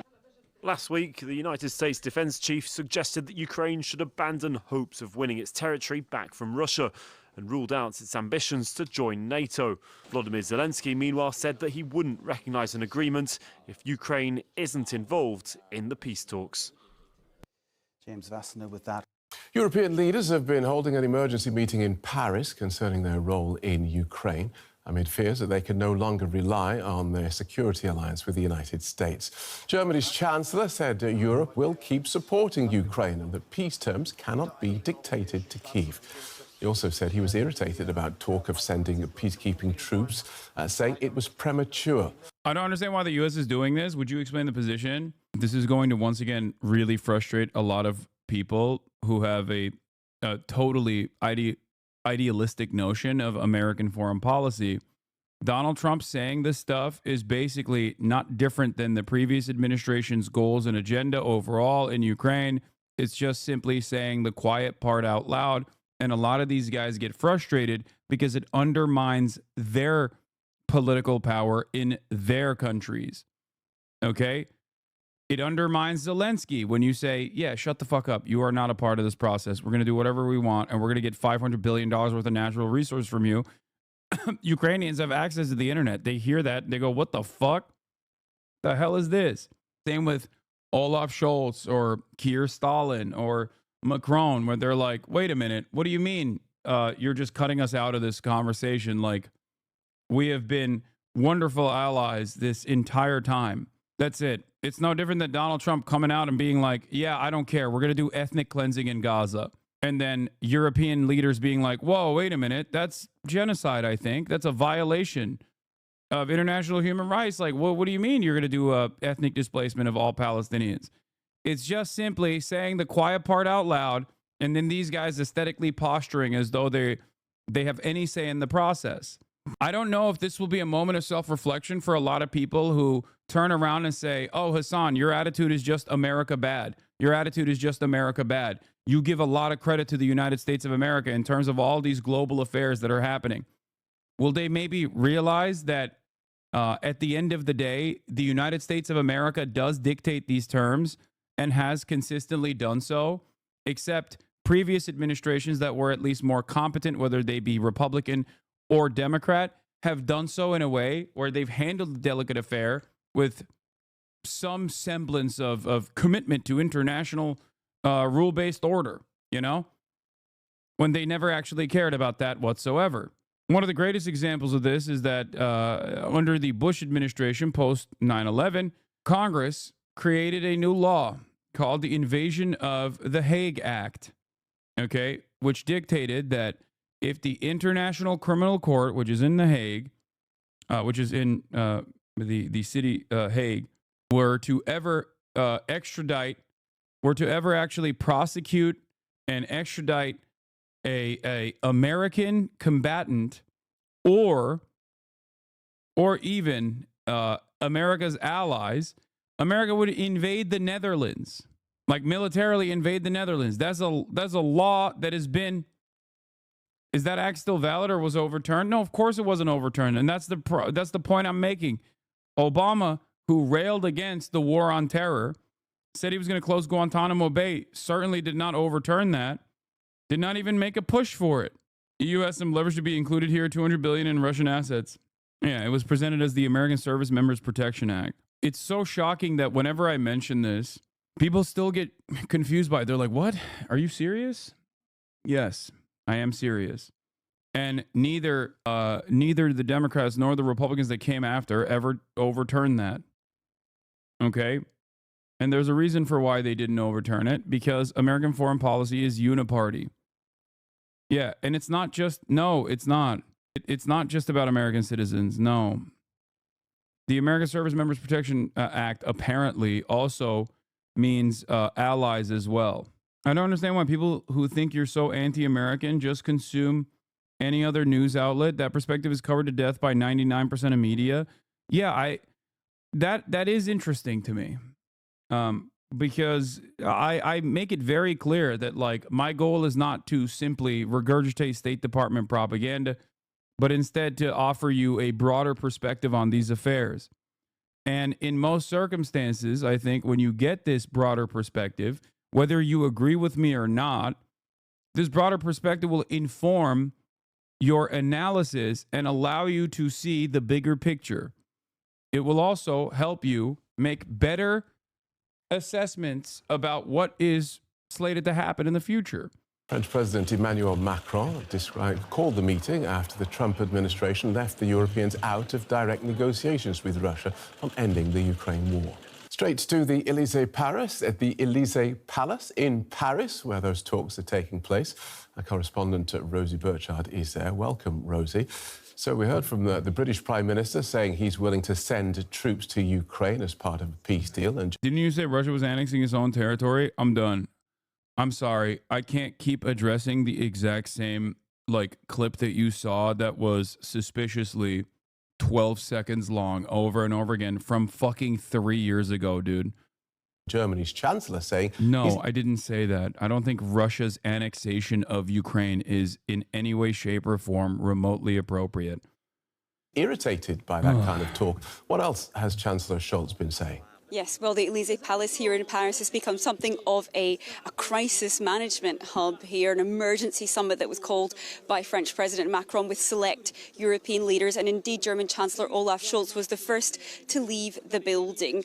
Now, if they were hoping for a display of unity from these talks, we're already seeing some pretty different positions from the United Kingdom, which has said it's ready to deploy troops to a potential future peacekeeping force in Ukraine, and Germany and German Chancellor Olaf Scholz, who, as you alluded to, said that it's highly inappropriate to talk of that now, that this simply isn't the time for that kind of discussion, that Ukraine is very much still at war, and that we're talking about a peace deal, a potential peace deal, which doesn't even exist yet and which risks to be negotiated right over the heads of both the Ukrainians and the Europeans. Now, where Scholz was more decisive, he spoke about the question of raising defence spending here in Europe and said that Germany would be favourable to release relaxing fiscal rules within the European Union in order to try and boost defence spending rapidly. We know that is an ask from the Trump administration and something which has been on European leaders' mind for some time as they seek not only to be able to try and backfill and support to Ukraine, but also to boost their own security for the future.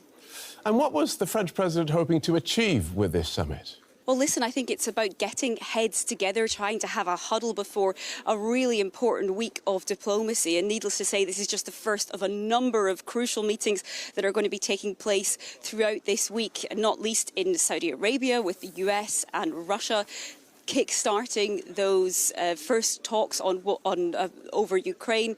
And we know that President Zelensky is heading to Turkey on Tuesday.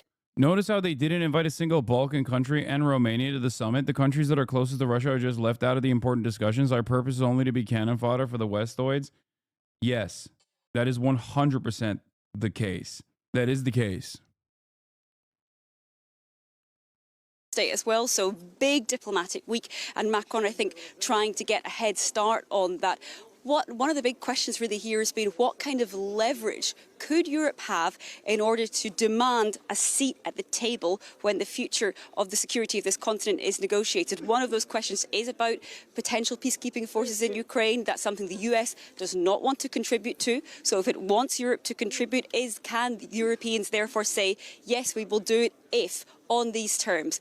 As I've explained, pretty divisive question. But there are also other leverage that Europeans might have in their hand, not least the fact that there are hundreds of billions of euros worth of Russian central bank assets frozen in Europe. We know that in a potential peace deal, Russia would definitely want sanctions relief and to try and get its hands back on that cash. A very controversial question that will be for Europeans moving forward as they try to get a seat at the table at those future talks.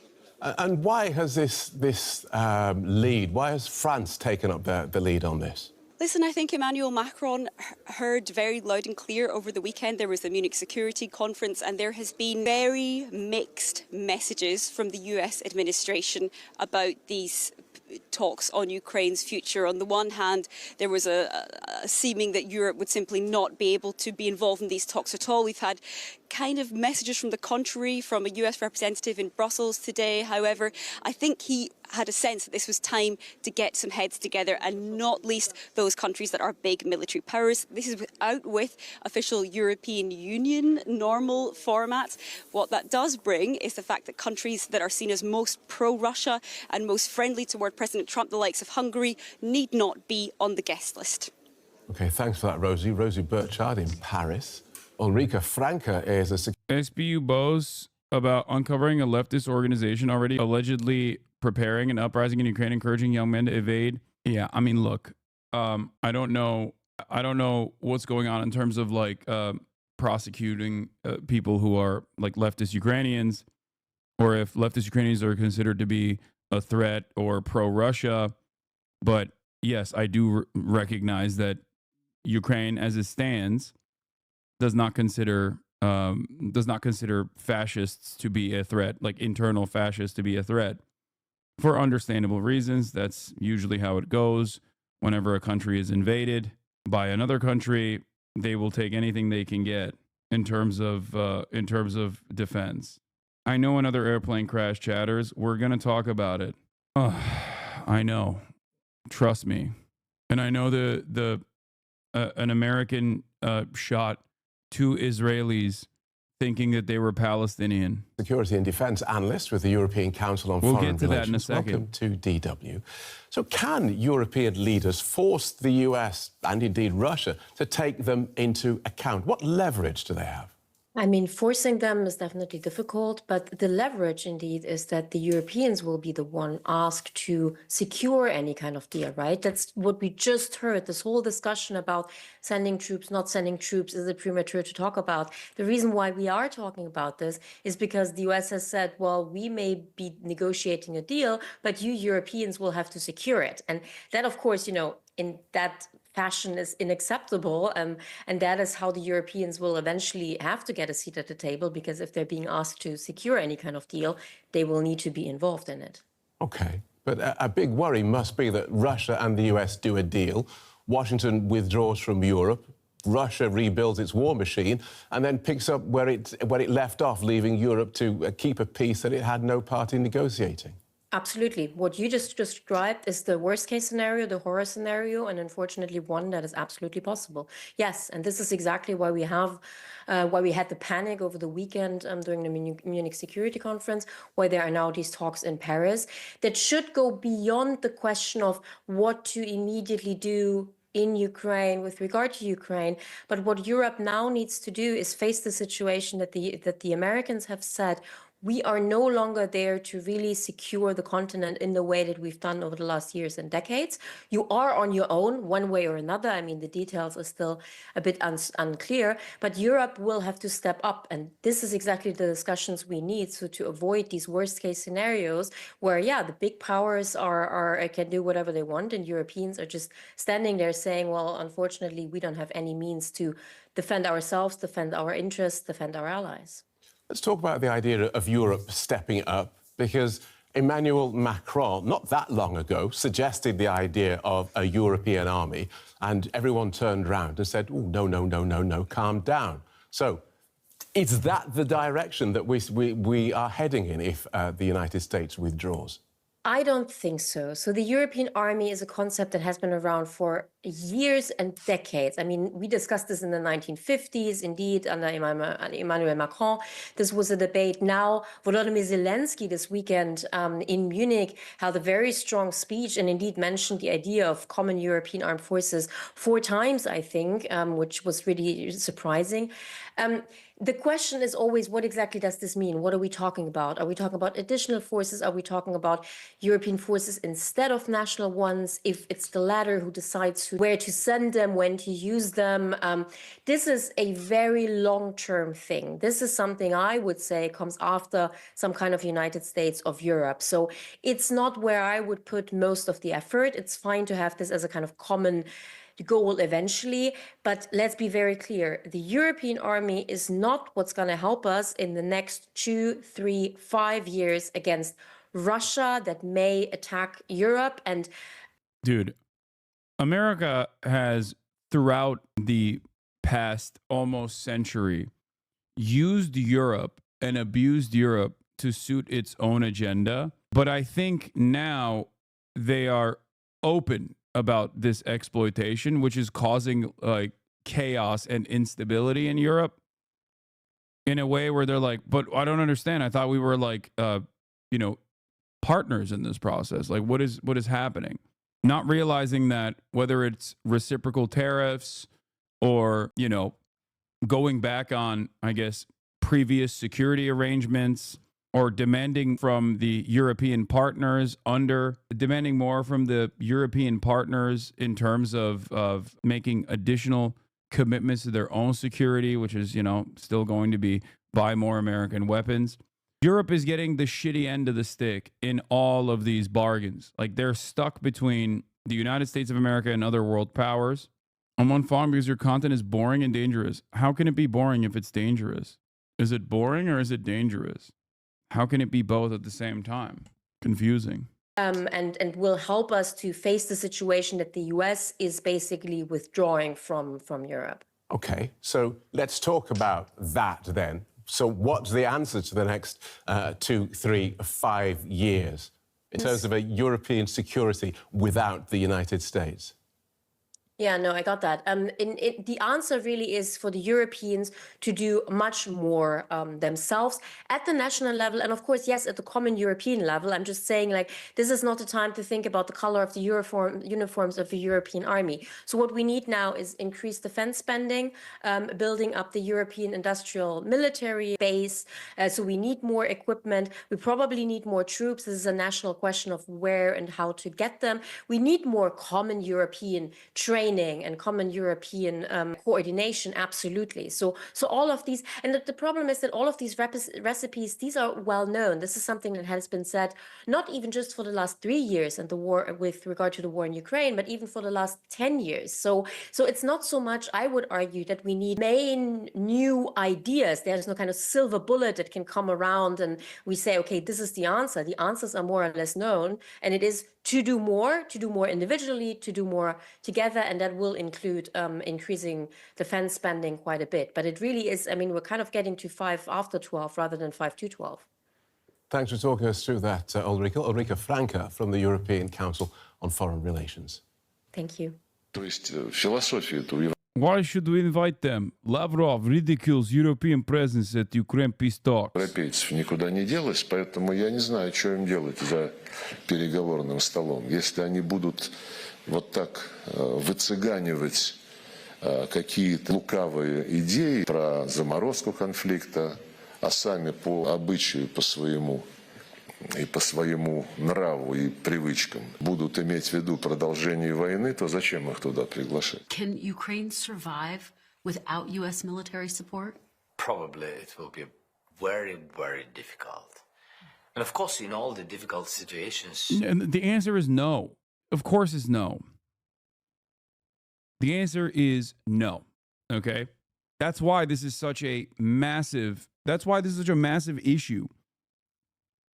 Like Donald Trump even deviating 1% away from the previous administration's stated policy goals, or rather aesthetically deviating away from it, is causing massive chaos, both within European partners and also within Ukraine. You have a chance, but we will have low chance to survive without support of the United States. I think it's very important, critical, but I mean, that's, I don't want to think about it. But yeah, he can't say that. Of course he can't say that. He can't look weak, okay? Think about it. I don't want to think that we will not be strategic partners. I don't want to think about it because it will make a pressure on morality of Ukrainians, and it will be worse the thing from the very beginning of the war. But we increased our production. That we really can count on our level of defending industry, but it's not enough. Your concern being without U.S. military support, Ukraine would be vulnerable to another attack by Russia in another few years. Is that your concern? Yes, I think this can be. This is really what he wants. He wants pause, prepare, trained, take off some sanctions because of ceasefire and etc. Thanks for watching. Let's be honest. It's so goddamn annoying that Donald Trump will do this for Russia, but he won't do it for fucking Cuba or Iran. Anyway, that's just like he is slated to remove sanctions. He's slated to remove sanctions off of Russia in terms of like America's part in this ceasefire negotiation, like ease up restrictions potentially. And it's so unimaginably frustrating that we also have implemented a sanctions regime on 69% of the world's poorest nations. Like, how about easing that up a little bit, you know, in the interest of actually doing right? Nope, not even a little bit. Not even remotely interested in that. Honest, now we can't rule out the possibility that America might say no to Europe on issues that threaten it. Many. Why is that the case and not Iran and Cuba? What do you mean? You're talking about a white imperialist? Exactly. Why is that not the case? Because Donald Trump is not a peaceful dove in the way that he claims he is, and he never has been, and he never will be. Many leaders have talked about Europe that needs its own military, an army of Europe. And I really believe that time has come. The armed forces of Europe must be created. These 3 years of full-scale war have proven that we already have the foundation for a united European military force. And now, as we fight this war and lay the groundwork for peace and security, we must build the armed forces of Europe so that Europe's future depends only on Europeans, and decisions about Europe are made in Europe. And without a European army, that is impossible. Once again, this isn't about replacing the alliance. This is about making Europe's contribution to our partnership equal to America's. And with involvement from American businesses. Do we see a hypothetical EU army as a threat to the US? Dude, I don't know where this goes. I'm going to be very honest with you. I don't know. I don't think that they're going to be a threat to the United States, but I also don't know. I don't know anything about where all of this rampant militarization will go towards. I have no idea. A few days ago, President Trump told me about his I just don't think it's stabilizing force. conversation with Putin. Not once did he mention that America needs Europe at the table. That says a lot. The old days are over when America supported Europe just because it always had. And this is not just... We get... Yeah, JD Vance also at the Munich Security Conference was like, you know who's the real threat? You know who the real threat is to Europe? Like, you know what the real problem is in Europe? That they're banning people for being Nazis. Unironically, he turned around and was like, you know, it's not Russia or China that's the greatest threat to Europe. It's actually the fact that you guys are too woke. Wokeness is actually the real threat to Europe. That's what he said. Le wokisme. Great stuff, man. Super sick. Gather at this conference, of course, to discuss security. And normally, we mean threats to our external security. I see many great military leaders gathered here today. But while the Trump administration is very concerned with European security and believes that we can come to a reasonable settlement between Russia and Ukraine, and we also believe that it's important in the coming years for Europe to step up in a big way to provide for its own defense, the threat that I worry the most about vis-a-vis Europe is not Russia, it's not China, it's not any other external actor. And what I worry about is the threat from within, the retreat of Europe from some of its most fundamental values shared with the United States of America. Now, I was struck that a former European commissioner went on television recently and sounded delighted that the Romanian government had just annulled an entire election. He warned that if things don't go to plan, the very same thing could... God, these guys are such assholes, dude. Yeah, the values of liberalism and the commitment to liberalism is not being upheld. After all, liberalism means collaborating with fascism. And you're not doing enough collaboration with the fascists. You're not simply keeling over. So he didn't say that then? Wait, what? No, the China and Russia thing he literally did say. No, the real threat in Europe is coming from within. It's le wokisme. Yeah, Europe is becoming too Soviet style.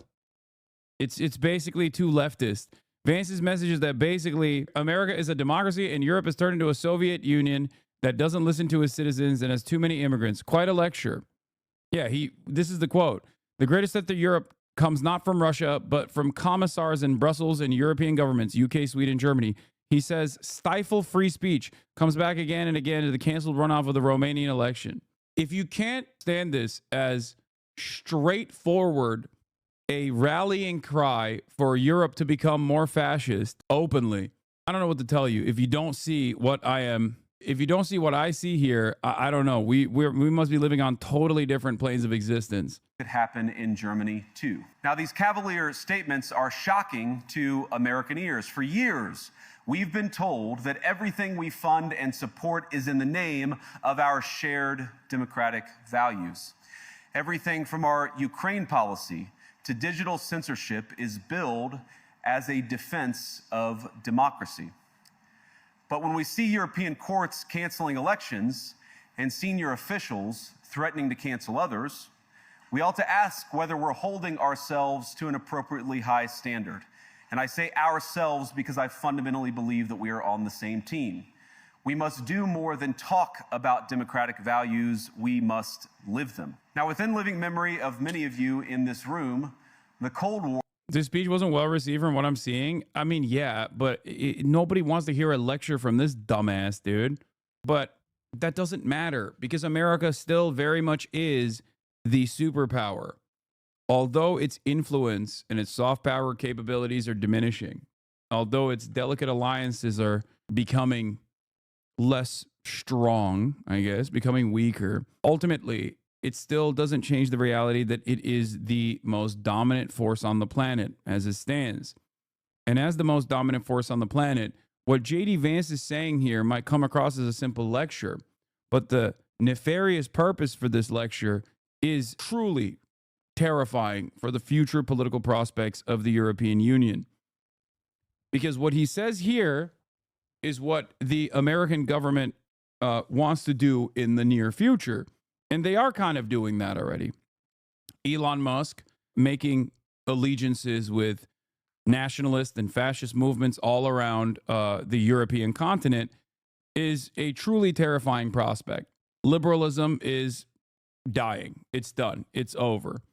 And I guess the question remains, will the liberals try to grip whatever remaining power they have and open up the floodgates of fascism in both Europe, as we are experiencing here in America as well? Or will they make allegiances with more radical left-wing elements, or even if there is any radical left-wing elements that remain in these countries?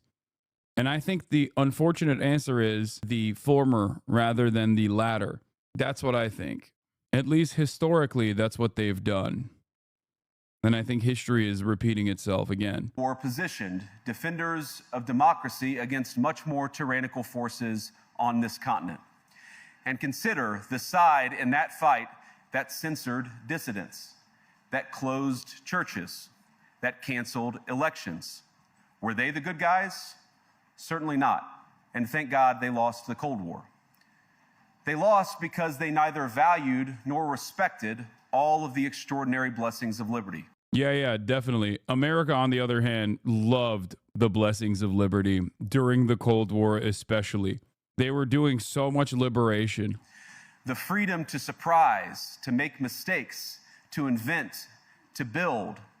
As it turns out, you can't mandate innovation or creativity, just as you can't force people what to think, what to feel, or what to believe. And we believe those things are certainly connected. And unfortunately, when I look at Europe today, it's sometimes not so clear what happened to some of the Cold War's winners. I look to Brussels, where EU commissars warn citizens that they intend to shut down social media during times of civil. By the way, just so you understand how obviously overtly hypocritical every aspect of this speech is, these guys have already implemented an anti-Semitism task force. And aside from doing mass deportations, they're looking to deport students on a student visa for the crime of being pro-Palestine, okay? So the notion that these guys have ever entertained free speech as anything but a weapon to wield to push for more and more fascist speech is ridiculous, okay? That's all this is. When he says like, oh, you guys are not doing free speech, why is that a bad thing? This was such a great speech. America's so lucky. I hope America can save the EU. Clown detected says, why is that a bad thing? Why is that a bad thing that J.D. Vance is lying when he says he cares about free speech, when I just gave you an example of them not actually caring about free speech at all? Like, a lot of the initiatives that this administration has implemented directly undermine the First Amendment. If you can't comprehend that that is a bad thing, I don't know what to tell you. It's so funny, Asmon Mold community and the anti-woke gamer grifters seem to really hate you now that you criticize their king. First of all, they've always hated me. The only difference is Asmongold didn't personally hate me, even though he would be very critical of me.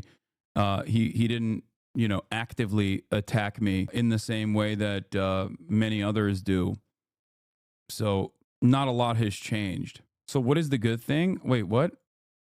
There is no good thing here. You're the one who said this is good. I said it's bad. You said it's good. I'm telling you that it's not good because they're actively lying. It's crazy because even the previous liberal admin shut down free speech. We're a joke of a country. No, I agree. So what do you think is good? Oh, what I think is good. Abiding by genuine principles, like abiding by a real commitment to political protest would be a good thing. Okay? Allowing political dissent, no matter how much it undermines your agenda, would be a good thing. These guys don't care about that, and they never have. Keeping international law not as a simple. Okay, I am back. Unfortunately, for the time being, I will have to utilize my secondary camera and my backpack. And the reason for that is because my internet pooped. Luckily for everybody, luckily for you and everyone else involved, I will work to fix the internet for the time being. Finally, high frame rate. The stream looks better now. Okay, shut the fuck up. Y'all are so goddamn annoying. Oh, anyway. Yeah, it's clean. I know. It's so clean. It's so good. It's so much better. Hold on 1 second. Let me work to fix this now. Okay? We're doing an IRL stream at the moment. I have to pee as well, but why is my internet not working? Okay, let's restart. Stream the stream? Yeah, no, I'm not gonna do that. And no, I'm not gonna do a house tour either. Hold on. Another irony in the process of JD Vance talking about free speech, another irony that is not lost on me, but might be lost on you, is that this is the very same conference where a former U.S. congressperson openly admitted that the reason why they wanted to ban TikTok, the reason why the TikTok ban actually went through was because of Israel. I will show you that video in a little bit. I was going to talk about that today as well, but anyway, frame rate fixed. I know, you guys are so goddamn annoying. I wonder what the fuck is going on with this stupid ass internet though. Why is there this outage? What's happening here? Huh. This doesn't make any sense. It is very frustrating. If you still have Wi-Fi, the new switch for the tethering might have failed. If you unplug the gray cable from the switch and plug it directly into the PC, it may solve it. Do I still have Wi-Fi? Wait, I don't think I still have Wi-Fi. Let's see. Oh my God. If this also failed, I'm gonna lose my mind. If we still have Wi-Fi, but the Ethernet is busted, that means that, oh my God, we do have Wi-Fi. Oh my God, I think we do. Wait, do we? Or is it, oh no, it's across the board gone. No, it's my internet that's busted. It's not the tethering that's failing.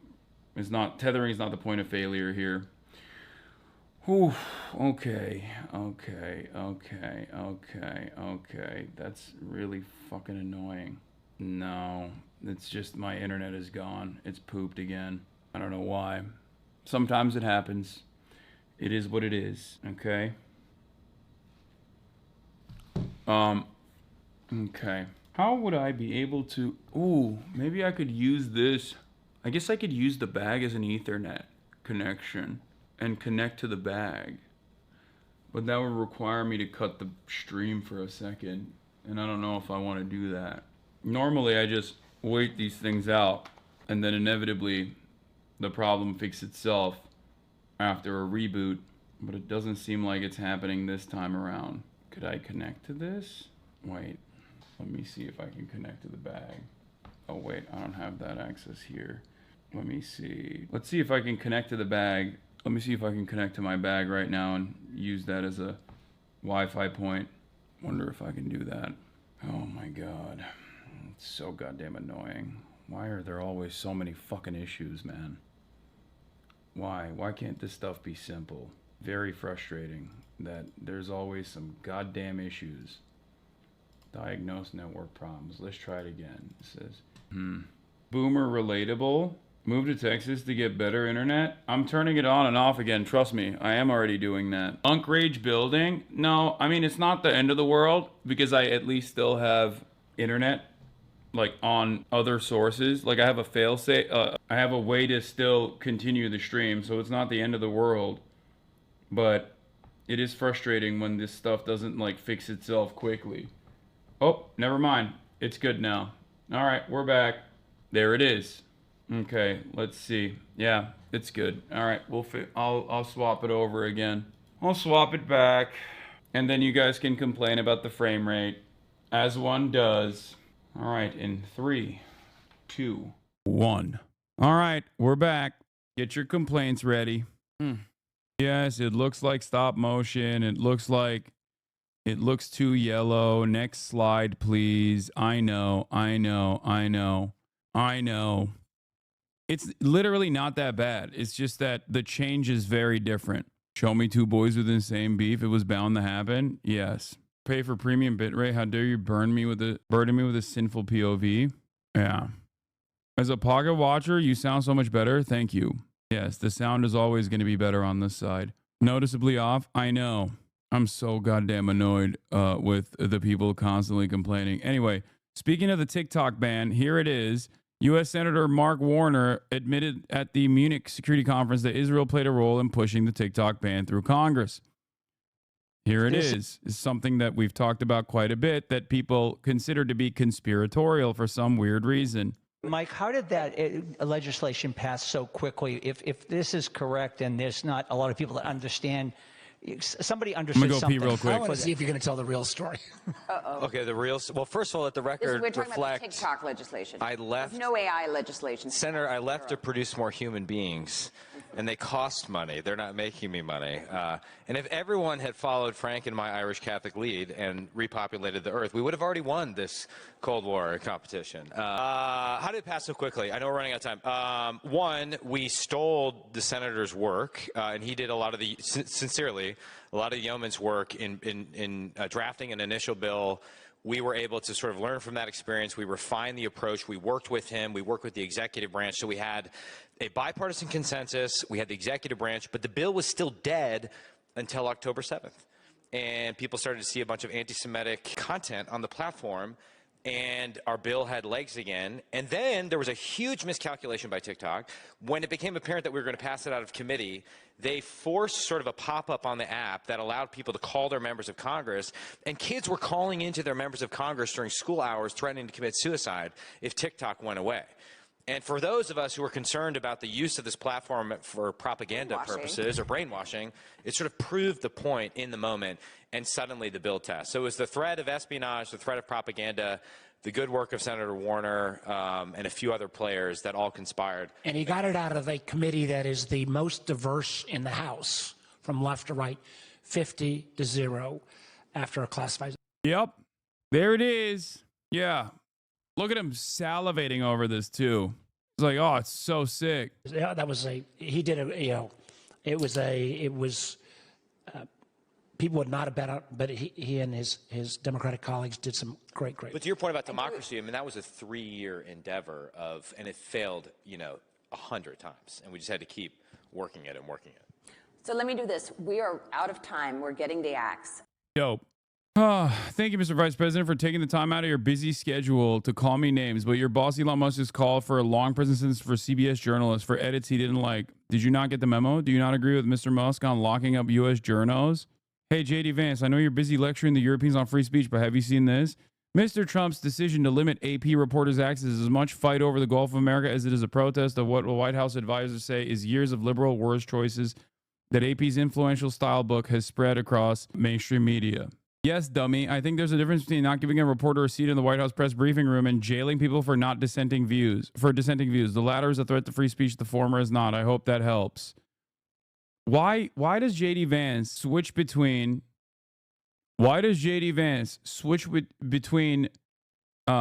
talking like he's a epic bacon millennial liberal baby, and also talking about how the new pope is actually the Antichrist? Like, he has two speeds. He's either like, we have desecrated the Eucharist or whatever, and then he just turns around and talks about how, why do the narwhals bacon at midnight, you dummy? Propaganda. 60 Minutes allows Kamala Harris to lie when cameras are rolling. 60 Minutes are the biggest liars in the world. They engaged in deliberate deception to interfere with the last election. They deserve a long prison sentence. Great stuff, dude, from the real acting president of the United States of America. Very cool.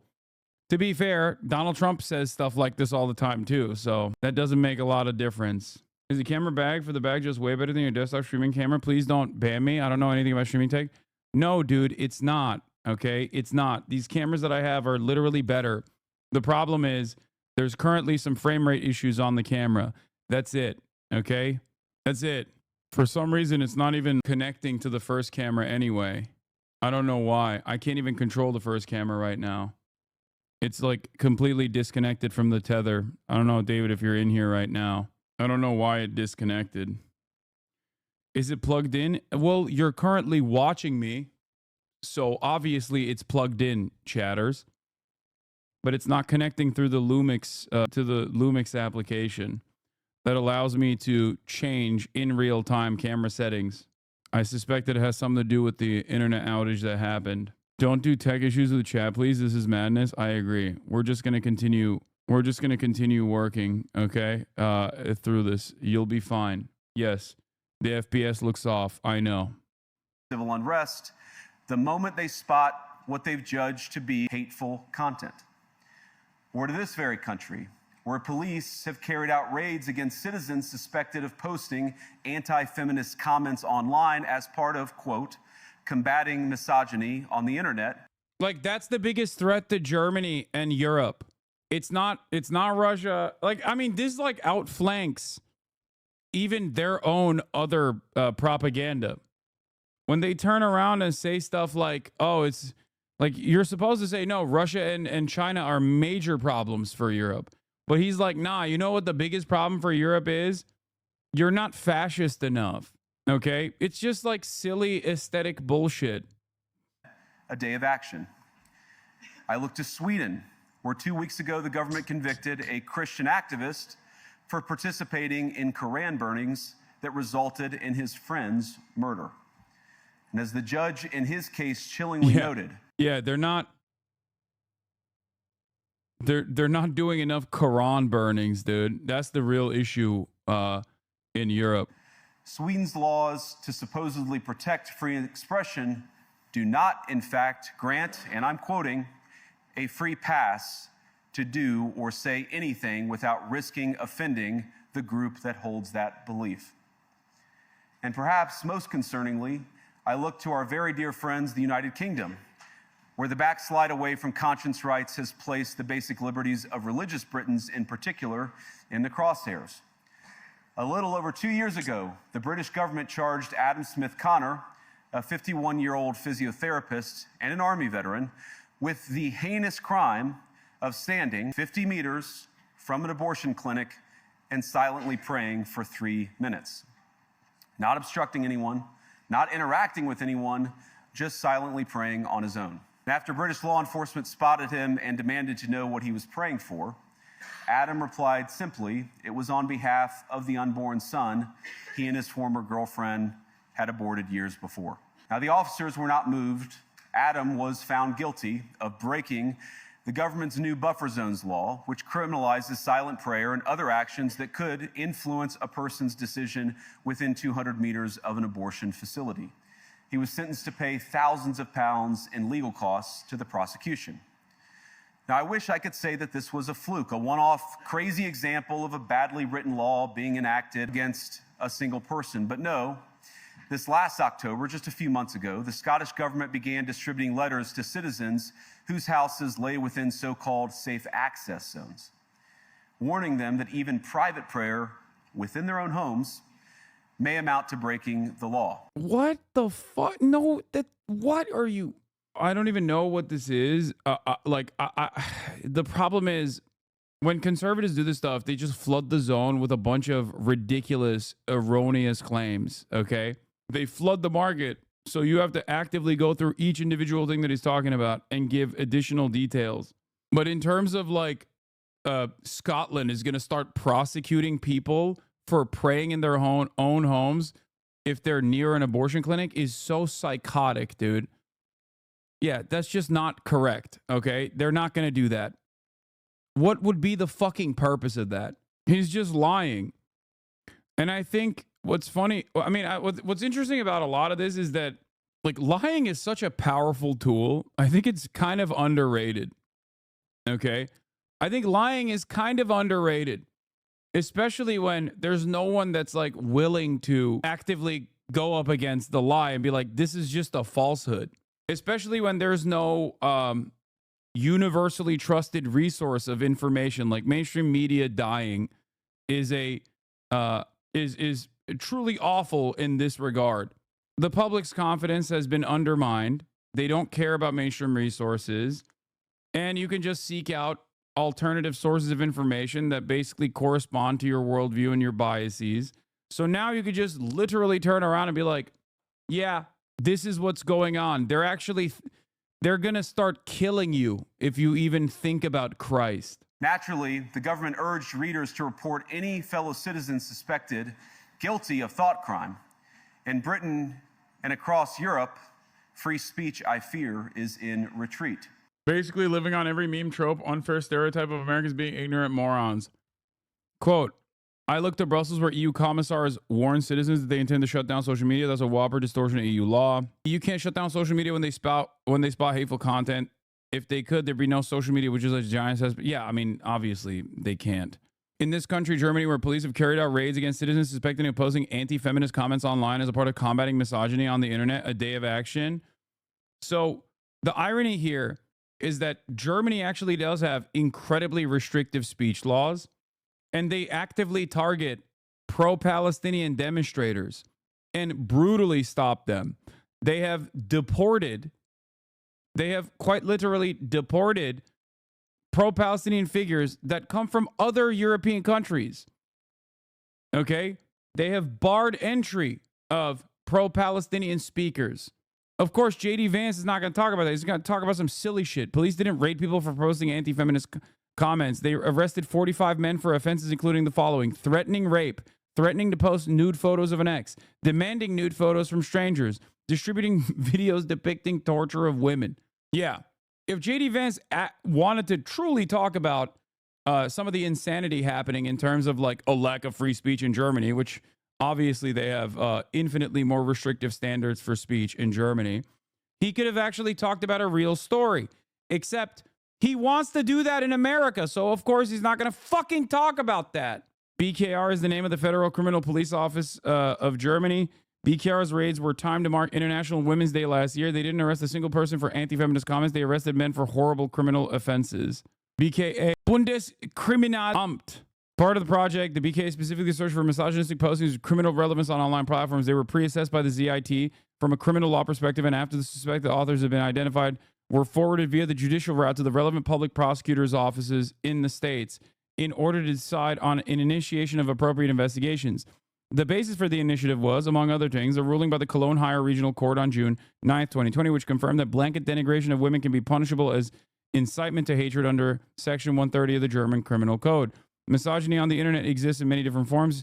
In addition to inciting hatred, the ZIT and the BKA were also able to identify postings in which women were sexually slandered and assaulted, in which so-called nude photos were publicly requested, in which rape and sexual coercion were publicly advocated, and in which torture and killing videos were publicly distributed. Oh. In Sweden, 2 weeks ago, the government convicted a Christian activist for participating in Quran burnings. The Swedish government can't convict anybody. The Swedish court is independent of the government under Chapter 11, Section 3. Fined Salwan Najam £297, $374 with a conditional sentence. Chapter 16, Section 8 of the 1962 Swedish Criminal Code is below. It's a crime to express contempt against a group of persons due to their religious beliefs. Like, I remember some of the details of the Quran burnings that happen all the time in fucking Sweden and whatnot. And it's like, yeah, that's a hate crime. J.D. Vance is not upset that J.D. Vance just doesn't want hate crimes to be prosecuted. That's the difference. That's the difference. Charge was failing to comply with Public Spaces Protection Order under the Antisocial Behavior, Crime, and Policing Act of 2014, breached by where he deliberately chose to stand and what time he chose to stand there. A little later in the day, elsewhere, no problem. Like, from the American perspective, this doesn't make sense, okay? Because we don't have rules like this for the most part. And when police want to actually enforce an action, there's a million different ways to do so. You could say, oh, this is obstruction of justice. You can say, oh, this is trespass. Europeans have some, weird ass restrictions that are supposed to promote tolerance or supposed to prosecute intolerance, but not like actively prosecute it in the sense that like you're going to fucking jail, but simply give you like a fine, okay? That's it. America is infinitely more ruthless in its criminal justice system in terms of like how we arrested, for example, 3,100 college campus protesters for the crime, which is not even a crime at all. At least it's still not a crime yet, of offending the feelings of the big bad state of Israel that is also a small bean, okay? We did that, and that was the Biden administration. In Europe, they're like, hey, if you, I don't know, pray around an abortion clinic at a certain time, yeah, you're going to get £100 fine. That's it. And then these guys understandably want to protest against it, knowing full well that it is red meat for the reactionaries. The law is titled Abortion Services Safe Access Zone, Scotland Act of 2024. The full act is below and doesn't take very long to read. There's nothing whatsoever in the Scottish legislation that criminalizes private prayer in your home. I mean, I could have told you that without knowing what that fucking law was, because that would be an insane thing to advocate for. The act of burning the Quran isn't in and of itself against hate speech laws. It's that he at the same time called Arab and Muslims cockroaches and desecrated the Quran. It's crazy your beliefs on this, the censorship of internet and freedom of speech. You should be advocating for this with your view on Hamas, etc. Big fan here, but this is a dumb take from you. Wait, what? Dude, are you stupid? Is it difficult for you to comprehend that I just literally explained that all of these rules, or even in a country where there are restrictions against prosecution, they simply don't give a fuck? Okay? Do you not hear the words that are coming out of my mouth? I'm saying that European rules, European restrictions around speech are in some ways actually less restrictive than the American criminal justice system that is very heavy-handed in immediately engaging in mass arrests. You are dumb. This Scottish law is disgusting. You are defending it. Not a hate crime. It's a book. For fuck's sake, hate crime would actually be targeting a specific person. Wait. Okay. It's not a hate crime, for fuck's sake. You're just simply burning a cross. Is that your argument? It's not, if it's not deliberately targeting a specific black person, as long as you're burning a cross in a public area, that's not a hate crime. What a great argument this is. Hey, excuse me, officer, I just drew a swastika. It's not a hate crime. It's not targeting a specific Jewish person. It's targeting all Jews. Great stuff. You don't even know what the standard for a hate crime is. Yes, we can burn flags, blocks, etc., but sorry, I can't. But a Quran, first of all, burning a Quran or removing the context and the nuance from the act of burning a Quran is hilarious in this instance, because it is akin to saying, oh, I'm sorry, we can burn flags, but we can't burn a cross. Okay? That's what you're simply stating, because there is additional symbolism surrounding this. Okay? Just so you understand. Or, oh, we can draw, I don't know, circles and squares on the side of the street, but we can't draw a swastika. It would be considered a hate crime. It's still a fucking hate crime. Whether you want that hate crime to exist or not, or whether you want no regulation surrounding that sort of thing or not, doesn't change the reality that the intention behind it is very deliberately to spark hatred against certain marginalized communities. Okay? I don't know why every single person just simply across the board assumes that there is no nuance or context in these situations. You just like try to fucking make a blanket statement and move on, thinking that I'm not going to be able to address it. We can say and do as we want as long as no one is hurt. Right to peaceful protest and speaking your mind. I know. I don't disagree with you, except the intention behind burning a Quran, and also simultaneously, as chatters from Sweden have correctly pointed out, saying all Muslims are vermin that must be forcibly removed from the country, is very clearly a little bit extra than just, oh, I'm against this religion, that's why I'm burning the Quran. That's why the act of burning the Quran is never specifically just an anti-religious act. Okay? Chatter wants to commit legal actions whilst not being hated by those he's directly offending. Yeah.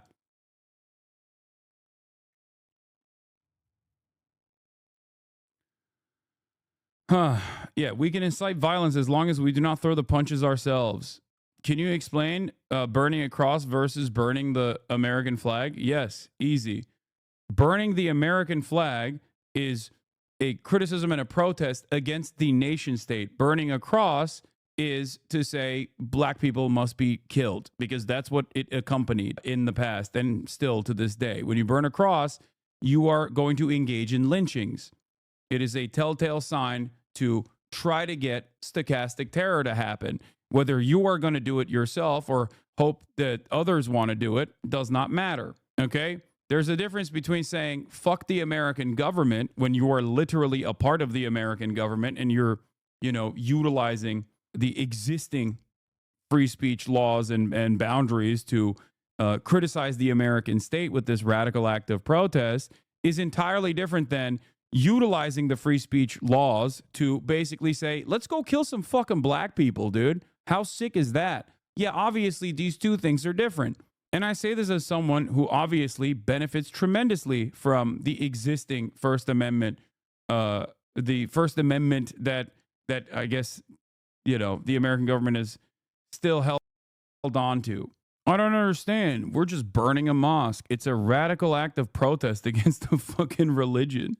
Anyway, you're not giving good examples. Burning a cross is constitutionally protected in the U.S. Virginia v. Black. I'm not saying that it's an appropriate thing regardless, because it's still an incitement of hatred and it's accompanied by a litany of hate crimes regardless, in the same exact way that burning a Quran is. The purpose of a Nazi protest in a historically black neighborhood is not simply to exercise their difference in opinion and openly talk about their differences in opinion. It is to incite fear, okay? It is to incite fear to remind black people the racial pecking order. It plays the same role as, putting up a statue of a Confederate general, for example, outside of a courthouse, which was common practice in the civil rights struggle that Americans engaged in. The difference of an opinion here is whether or not black people are fully human. Some of these people, well, actually, chatter sus as fuck. Exactly. I think personally, I think a lot of people have a liberal notion of free speech and don't understand that there should be some reasonable boundaries to it. And actually, they do personally agree to some reasonable boundaries to free speech. Every single person does. Okay? Free speech absolutism has very reasonable boundaries. That reasonable boundary is harm to others, inciting harm to others. Okay? That's precisely the reason why many other countries have differences in terms of like where their restrictions are. A lot of countries have hate speech laws, for example. In the United States of America, we have the most expansive, like the less restrictive rules around speech. Part of that is because we are the dominant nation and therefore have historically clawed back some of those, lack of the lack of regulation. Okay, like in times of war, we arrested people for being conscientious objectors. Famously, Eugene Debs is a great example during World War I. Okay.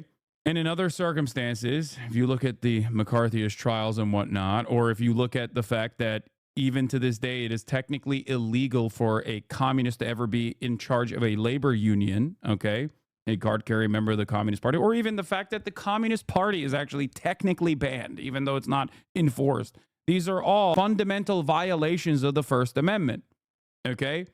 And yet, none of you fucking chirp about that. Many of you don't understand it. Here, I will give you additional things that the American government has done in modern times as well. BDS laws, for example, in approximately, I think 32 states, if not more states, you have to sign, there are anti-BDS laws, basically. You cannot engage in boycotting and demanding divestments or demanding sanctions to the state of Israel if you want to retain any sort of job in these states. Okay? That is an insane violation of the First Amendment, and yet nobody ever fucking talks about that. Now, those are some bad violations of the First Amendment, both in principle and in theory. Having said that, however, there are some reasonable restrictions on free speech that many Americans also agree to. You can't yell fire in a crowded theater is the famous example that people use all the time. It's an example of incitement, okay, to cause chaos and panic. Another reasonable exemption from free speech is child sexual abuse material, for example. There is a there's restriction on what kind of speech you can engage in or what kind of artistic expression you can engage in. Yeah, fighting words is another restriction as well, or at least does not offer you freedom from consequences. My point is, every single person, virtually every single person, agrees to restrictions to free speech, even in the United States of America. Okay? Otherwise, you would be a, pro CSAM liberation advocate. You'd be like, oh, you would want to allow CP to be created and distributed freely. Anyway, shouting fire in a crowded theater is a popular analogy for speech and actions whose principal purpose is to create panic, and in particular for speech or actions which may for that reason be thought to be outside of the scope of free speech protections. The phrase is paraphrasing a dictum, a non-binding statement from Justice Oliver Wendell Holmes Jr.'s opinion in the United States Supreme Court Schenck versus United States in 1919, which held that the defendant's speech in opposition to the draft, ironically, I think this is what popped Eugene Debs, during World War I was not protected free speech under the First Amendment of the United States Constitution. The case was later partially overturned by Brandenburg v. Ohio, which limited the scope of banned speech to that directed to and likely to incite imminent lawless action, e.g. an immediate riot. The paraphrasing differs from Holmes' original wording in that it typically does not include the word falsely, while also adding the word crowded to describe the theater. The utterance of fire in and of itself is generally not illegal in the United States. Yes, obviously. Yeah, it's like shouting gunman in a school or bomb on a plane. It's like that. I guess my approach to the subject matter is that there are reasonable restrictions on free speech, reasonable limitations on free speech, and unreasonable limitations on free speech. And oftentimes, many of the Americans who claim that America has free speech, goddammit, don't realize that those are restrictions that actually harm the left historically and still to this day. And unironically like that, as a matter of fact. They like that it restricts the speech of radical leftists, okay? So anyone that says, oh, if they claw back some of these liberties, they'll come for you next, don't realize that they have been coming for us next. They've been coming for us yesterday, they've been coming for us today, and they will continue coming for us tomorrow. That's my advocacy. My advocacy is to be actually expansive in terms of protecting radical speech as long as it is pro-socialist, pro-communist, anti-imperialist. Genuinely to abide by those principles, which have been violated time and time again in glaringly obvious unconstitutional ways. So unconstitutional that fucking Dianne Feinstein actively criticized the anti-BDS laws in, at the time, I think it was like 20 states. Now, apparently, it's in 37, as a chatter said. Like, that's ridiculous. If you've ever dared Anyway, policing the internet in Germany, where hate speech insults are a crime. to read the comments, Imagine if they were to use this against anti-Israel protesters. Guys, that would be so scary. Oh, wait, they have been doing that and a million times worse shit to anti-Israel protesters. Motherfuckers only care when it's like supposedly some guy making rape threats online. He should be able to say that, right? Yeah, I don't know why chat's saying this is based, because it is and should be a crime to make a fucking rape threat online, chatters. What are you talking about? My issue with this is not that they're going after people who are making rape threats against women or whatever the fuck. My issue with this is that they have always and forever, in perpetuity, done this with way, way less restrictions, no standards whatsoever, against people who protest Israel. That's actually fucked up. That's actually completely unacceptable. Yeah, I suspect that 60 Minutes won't be talking about the real fucking restrictions against pro-Palestinian demonstrators in Germany, by the way, which has been ongoing. What if the messages are anti-Semitic? Would that be justified then? Yeah, it would be. The problem is, these are not. Why the fuck do you think I would be in favor of anti-Semitic hate speech? Are you stupid? cartoon online. At the exact same time, across Germany, Criticizing Israel is going to be inevitably anti-Semitic. No, that's what they abide by. They literally think that, like, the people that they're arresting for protesting Israel are sometimes Jewish chatters. Okay, they're arresting German Aryan-looking fucking thug policemen are arresting Jews in Germany for the crime of protesting against Israel and claiming that they're being anti-Semitic. But I don't agree with that. That shit's crazy. This is why I said they have fucking ridiculous laws around this shit too. Like, I get the principle behind it, but it's ridiculous. Oh, shit. What are you in for? I call someone fat? Yeah. Also, they're not talking about this appropriately. Americans are stupid and they don't understand. Americans are stupid and they don't understand what they're mentioning. They're mentioning like a moving violation, okay? It's still ridiculous and I don't agree with it as far as like insults goes, okay? Yeah, if you're making fucking rape threats, then yeah, that's different. That's an actionable offense in my opinion. That's my estimation. I'm not German. I don't live in Germany, thank God. There are reasonable restrictions and unreasonable restrictions in terms of in terms of any sort of criminal prosecution surrounding like an insult. Yeah, that is, in my opinion, ridiculous. I do want you to understand, however, while I still think it's ridiculous, they're not talking about literally fucking throwing your ass in jail. They're talking about most likely a fine that you have to be the most German motherfucker on the planet to show that as a flex. Not realizing that everyone outside of Germany looks at that and goes, oh my God, this is the most insane thing I've ever seen. This is the only thing stopping Nazis from taking over. My friend, it's the only thing that has forced the Nazis' hands into becoming the most annoying, rule-abiding rule breakers of all time. That's it. Like, what do you think the AfD is? That's why instead of flying the swastika, they fly the old German flag. The German bureaucratic system is the final boss. I mean, it's insane. Okay, these three stooges seem very confident, but someone who's lived here in Germany for 25 plus years, those may be the laws, but they rarely are enforced, primarily because the anonymity of the internet prevents it. Also because Germany still uses fucking fax and can't seem to move into a digital age if their grandparents' Nazi gold bars depended on it. So what your suggestion? Just let neo-Nazis go free and eventually capture the entire federal government like in the United shithole of America? Wait, what? Under what circumstances did I say that all fucking restrictions against I never said that like there should be no protection, no hate speech protections whatsoever. What are you talking about? Like, I think saying like we should kill every migrant children is a understandable offense to prosecute. It's totally valid to prosecute someone saying that.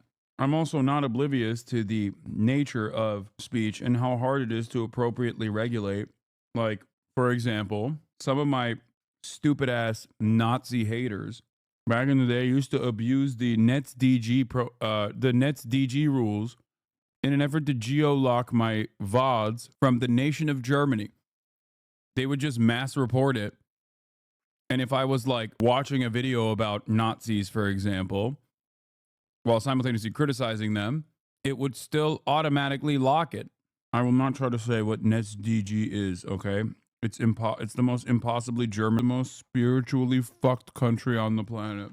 I mean, there is something so, like, do German chatters who come in here sometimes and like listen to me, no wonder I have the most active haters. German liberals fucking despise me. Like, I genuinely, oh my God. I mean, while this shit is like rarely prosecuted, the fact that they even prosecute it is ridiculous. I just want to mention that. And it's wild to me that the group here that is in charge of this task force is like talking about this and don't even retain a shred of embarrassment. They're like, no, the rules are the rules, yeah. What do you mean? These are very good rules, yeah. We must abide by them. People claiming these are rarely prosecuted don't understand a chilling effect. First of all, clearly that hasn't stopped the AfD from operating.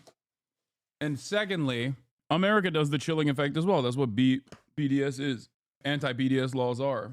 Damn, you just committed a German crime? Yeah, it turns out calling a politician a dickhead is a German crime. I've said so much worse shit to politicians. This is your most USA brain code take ever. Yeah, I think if you're making death threats or saying all insert marginalized groups should be murdered ruthlessly or whatever the fuck, yeah, that's an understandable and prosecutable offense from my estimations. But if you're calling a politician a dickhead and they come in and they fine you for it, that's ridiculous. But demonstrably, these incredible restrictions have not stopped Germany from falling back into the throes of fascism, you know? This Pimmelgate was laughed by everyone. Everyone laughed at the Pimmelgate, yeah. Except for these fucking Pimmels, okay? They seemingly take it very seriously. He's like, no, it's like not allowed. You can't say. Words has nothing to do with political discussions or a contribution to a discussion. Civility is more than a commandment. For Germans, rules are gospel, even on a quiet street. Yo, it's true. Germany, listen. I'm not a committed believer that like autism makes you a Nazi or whatever, you know? I think that's bullshit.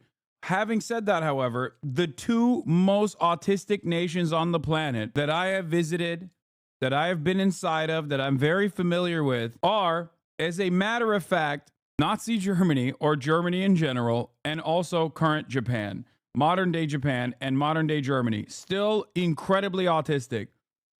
Now, I wouldn't say this about the Italians, so I don't know how that allegiance occurred here. And I'm not stating that, autism causes your nation to be in the throes of Nazi sentiment or fascist sentiment. However, Germany and Japan are the two most autistic countries on the planet. You're helping the haters. God damn. Anyway, yeah, I think I agree with the sentiment expressed here that in order for there to be free speech, like actual productive free speech, there do need to be boundaries. Everyone agrees to that, by the way. Don't even fucking act like nobody agrees to that. The most expansive coverage of free speech is on fucking 4chan, and even they famously banned certain things like CP. You know? And bronies. So obviously, everybody understands that there are some restrictions that are necessary. And then there are some restrictions that are fucking insane. Germany seems to apply both necessary restrictions and also some incredibly unnecessary restrictions. Okay? That's my take. She should have taken that and ran with it. That's a positive. She said some base shit, dude. Every German should learn Turkish. And I'm back.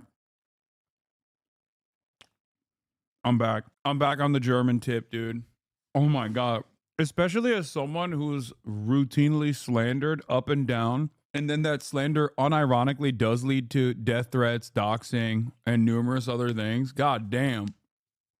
That'd be so sick. Holy shit. Sex Pestany would go to jail, okay? He would literally go to prison. I take it back. Germany, fucking awesome, okay?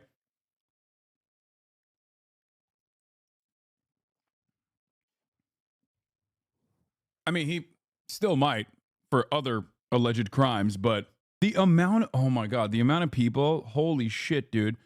I would make the German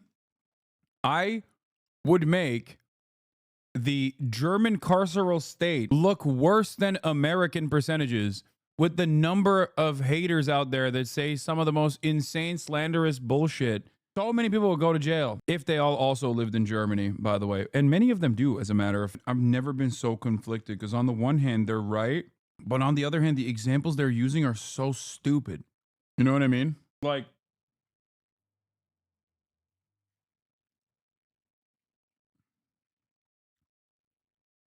I kind of understand the principle. I mean, I definitely understand the principle behind it. But the implementation is so fucked. Like, it's hard to fully agree with this, you know?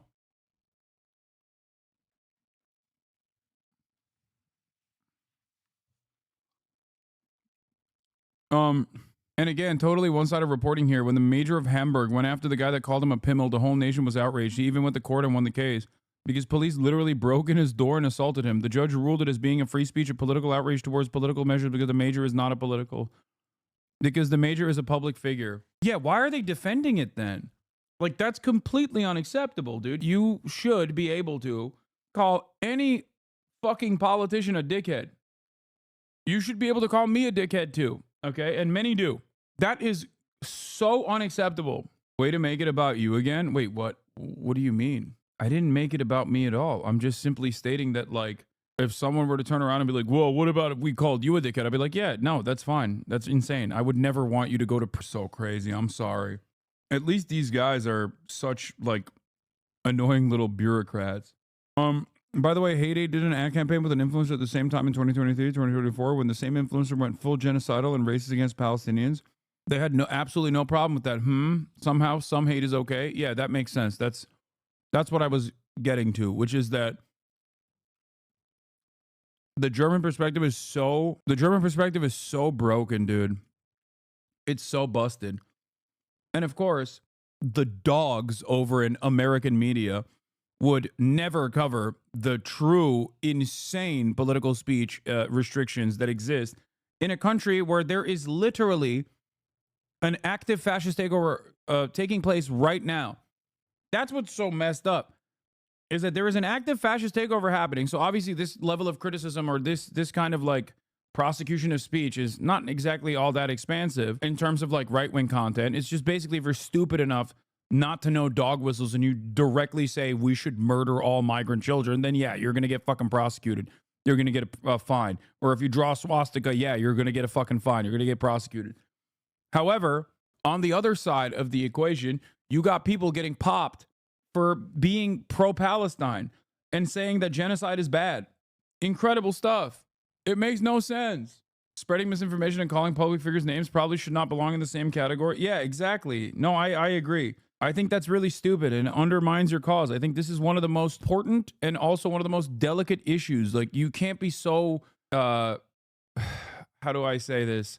They just seem so, like, full of themselves in the way that they were talking about, like, these restrictions, when some of the restrictions that they're talking about are fucking ridiculous. Yeah, their attitude is far too cavalier for how serious the task that they have in their hands. They are very self-righteous, exactly. And in the interest of comedy, my friends, but also in the interest of truth, I will admit that sometimes the loudest voices for censorship have come not from within Europe, but from within my own country, where the prior administration threatened and bullied social media companies to censor so-called misinformation. Misinformation like, for example, the idea that coronavirus had likely leaked from a laboratory in China. Our own government. Why would they ever censor? That's bullshit. Nobody ever censored that. Yeah, dude. The State Department censored its own commentary surrounding the lab leak theory. Shut the fuck up. Who believes this? You have to be a real dumbass. Encouraged private companies to silence people who dared to utter what turned out to be an obvious truth. So I come here today not just with an observation, but with an offer. And just as the Biden administration seemed desperate to silence people for speaking their minds, so the Trump administration... Here, let's look at it. I Googled lab leak corona. CIA now favors lab leak theory to explain COVID's origins. This is from January 25th, 2025. Now, you might be thinking, oh, this is new. Except it's not, because the CIA under the Trump administration also said it. And the CIA under the Brandon administration also said the same thing. It's not a new thing at all, okay? The idea that, like, there was any point in time, unfortunately, there's new information now. So then find a 2020 article. Oh, how do you set markers for the search? I remember covering at the time. There was a Reuters article, if I'm not mistaken. Also, Donald Trump himself also talked about it being a lab leak. Is it the 3 dots? Is that how you do it? How do you fucking do it? Tools? Oh, anytime. Okay, custom range from 2020 to 2020. Will that work? Wuhan scientists will welcome visit probing lab leak theory. Okay. Inside the Wuhan lab at the center of the coronavirus storm. Was the new coronavirus accidentally released from a lab leak? The Washington Post says doubtful. Here, but the question also... Five Eyes Network contradicts theory COVID-19 leaked from a lab. Coronavirus leaked from a lab. Blame capitalism, not China. Coronavirus, is there evidence for a lab leak theory? The initial article, I think, literally came from Reuters. Yeah, COVID-19 lab leak theory cannot be ruled out, leading scientists say. When Joe Biden came into office, they unironically kept saying that the COVID-19 pandemic started in a fucking lab. Okay? And that they continued that. Former CDC Chief Redfield says he thinks COVID-19 originated in a Chinese lab. Biden ordered the review in 2021. The idea that, like, there was censorship over this is fucking moronic. And it's also incredibly, like but they 100% downplayed this at the time. You can't deny that. If anything, it was actually initially suggested by the State Department under the Trump administration, and it literally was not talked about as much because the scientific consensus at the time, which by the way still hasn't changed, ironically, was that it was most likely a zoonotic spread and that it would take a long ass time to fucking figure out the actual culprit, but investigations would continue. Ironically enough, under the Biden administration, they were significantly more aggressive with the lab leak theory. Significantly more aggressive because they saw it partially as a way to attack the Trump administration, the administration prior. There was censorship, whatever, bro. What? They did. I got racist for calling it the Taiwanese virus. So what if the CIA said it, the blessed timeline bifurcation? There was censorship, whatever, bro. What the fuck are you saying, dude? Yeah. If you think that the Biden administration did not go hard as hell on the lab leak shit, you are delusional, okay? I don't know why the fuck JD Vance is even saying this. Maybe Republicans actually live in this alternative plane of existence where they where they think like the Biden administration didn't do this. It's not correct. They did. They actively pushed that there was a lab leak. They actively pushed for it, and they, I think, pushed for it for a couple different reasons. One, it gave them the opportunity to shit on the Trump administration a little bit. It also gave them the opportunity to be more xenophobic, obviously, to make it seem as though like China is either A, in the most charitable terms, incompetent in dealing with these diseases, or B, deliberately released it. Loving that you shit on the German left, which comprises 7% of politics, whereas the left in the U.S., says the German chatter, not recognizing that I actively shit on not the German left, German liberals and German Nazis. What the fuck is wrong with you? When have I ever shit on the German left? Unless you're talking about like anti-Deutsche or some shit. Those fucking freaks. What is this? COVID-19 origin? Leave setting to 2020? I'm confused. You know how to Google stuff, right? I mean, cool. I don't have a stake in this game. Just if you're going to search something, don't bias your results off rip. Wait, what? No, they said there was active suppression. Why would Google search results actually give me... If Google search results across the board show me that there was a lab leak stories in 2020, then that means that there is no active state suppression in the way that JD Vance suggested. There's certainly no active state suppression in the Brandon administration, especially. That's not how fucking Google works, dumbass. If they actually censored it, there wouldn't be any articles at all. Google search results across the board are simply going to show you things that it thinks you are interested in. What? He was talking about social media posts from normal people. Yeah, that's bullshit. Okay, that's bullshit. I'm not saying no censorship or no restrictions policies were implemented or advocated for by the government. But if you think that the COVID lab leak theory was censored, you're wrong. That's it. You're wrong. That's what JD Vance's point was, and I disagree with that. If you're talking about how like vaccines made, I don't know, vaccines actually gave you permanent orgasms or something, and the government was like, this is incorrect, this is misinformation, and it's actually going to decrease vaccination rates, please actively combat this kind of misinformation, that's a totally separate subject matter. But if you're talking about the fucking lab leak theory, the Biden administration actively pushed for it. We'll do precisely the opposite, and I hope that we can work together on that. And so did Ryan Grimm, for example. There are leftists out there who are also firm and committed believers of the lab leak theory as well. I wouldn't rule it out, but I'm not going to automatically assume that that is the case because they were doing gain of function research or whatever the fuck, okay?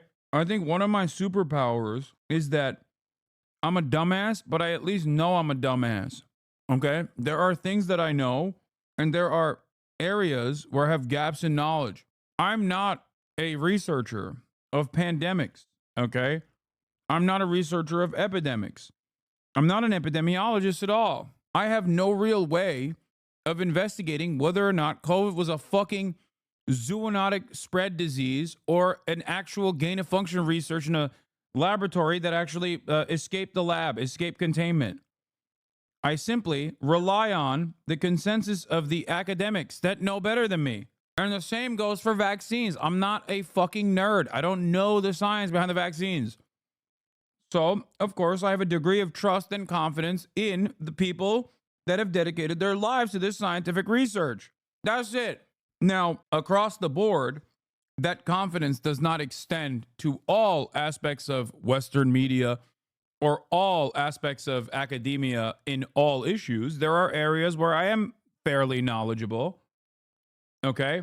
I also understand the limitations that epidemiologists have and the delicate balance of protection versus not causing panic that they have to implement in their communication strategies. So obviously sometimes they go a little heavy-handed. So I'm understanding of their mistakes, like when they say masks are actually not good or whatever the fuck.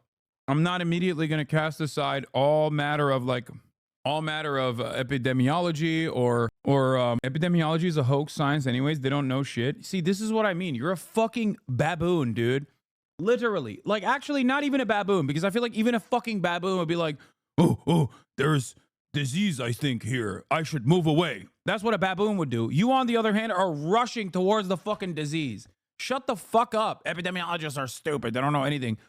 What do you know? You're a fucking Twitch commenter, dude. What are you talking about?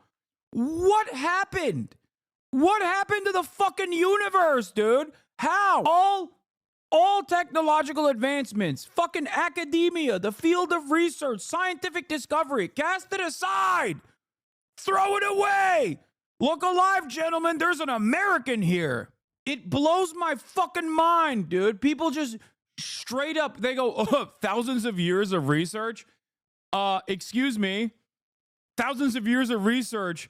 Ain't never seen a guy like me before. Like, that's what's so frustrating about fucking American dumbasses, especially.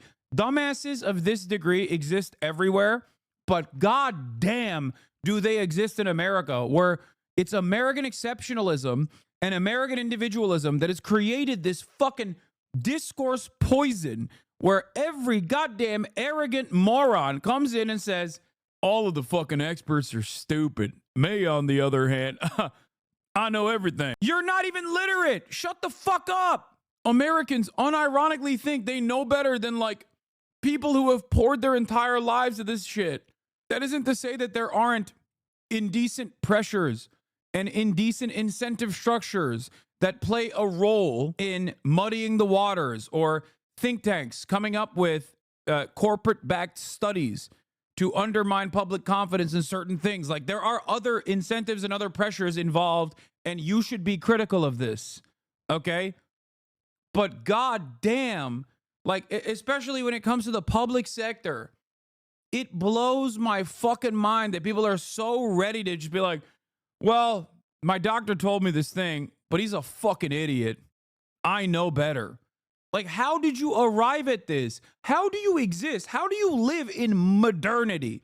Okay? How do you live in modern life where so much of the shit that you take for granted is unironically experts working tirelessly behind fucking closed doors so you don't get trichinosis from the fucking meat that you're consuming, but you just take it all for granted and you think, well, nope, I'm God's special child. That's how I got here, because I know everything. You don't know anything. You know nothing. You are dumber than the average person if you genuinely feel this way. God, have some fucking decency, dude. Holy shit. So many of us are unironically here because of fucking vaccine research, okay? That's it. That's literally the case. So many. Tens of millions of people right now, if not billions of people right now, are alive entirely due to vaccine research, entirely due to the invention of vaccines and fucking antibiotics. It blows my mind. There's so many people just discount all of that because they're like, I don't know what a germ is because I can't see it, so it's fake. Damn, this guy's good.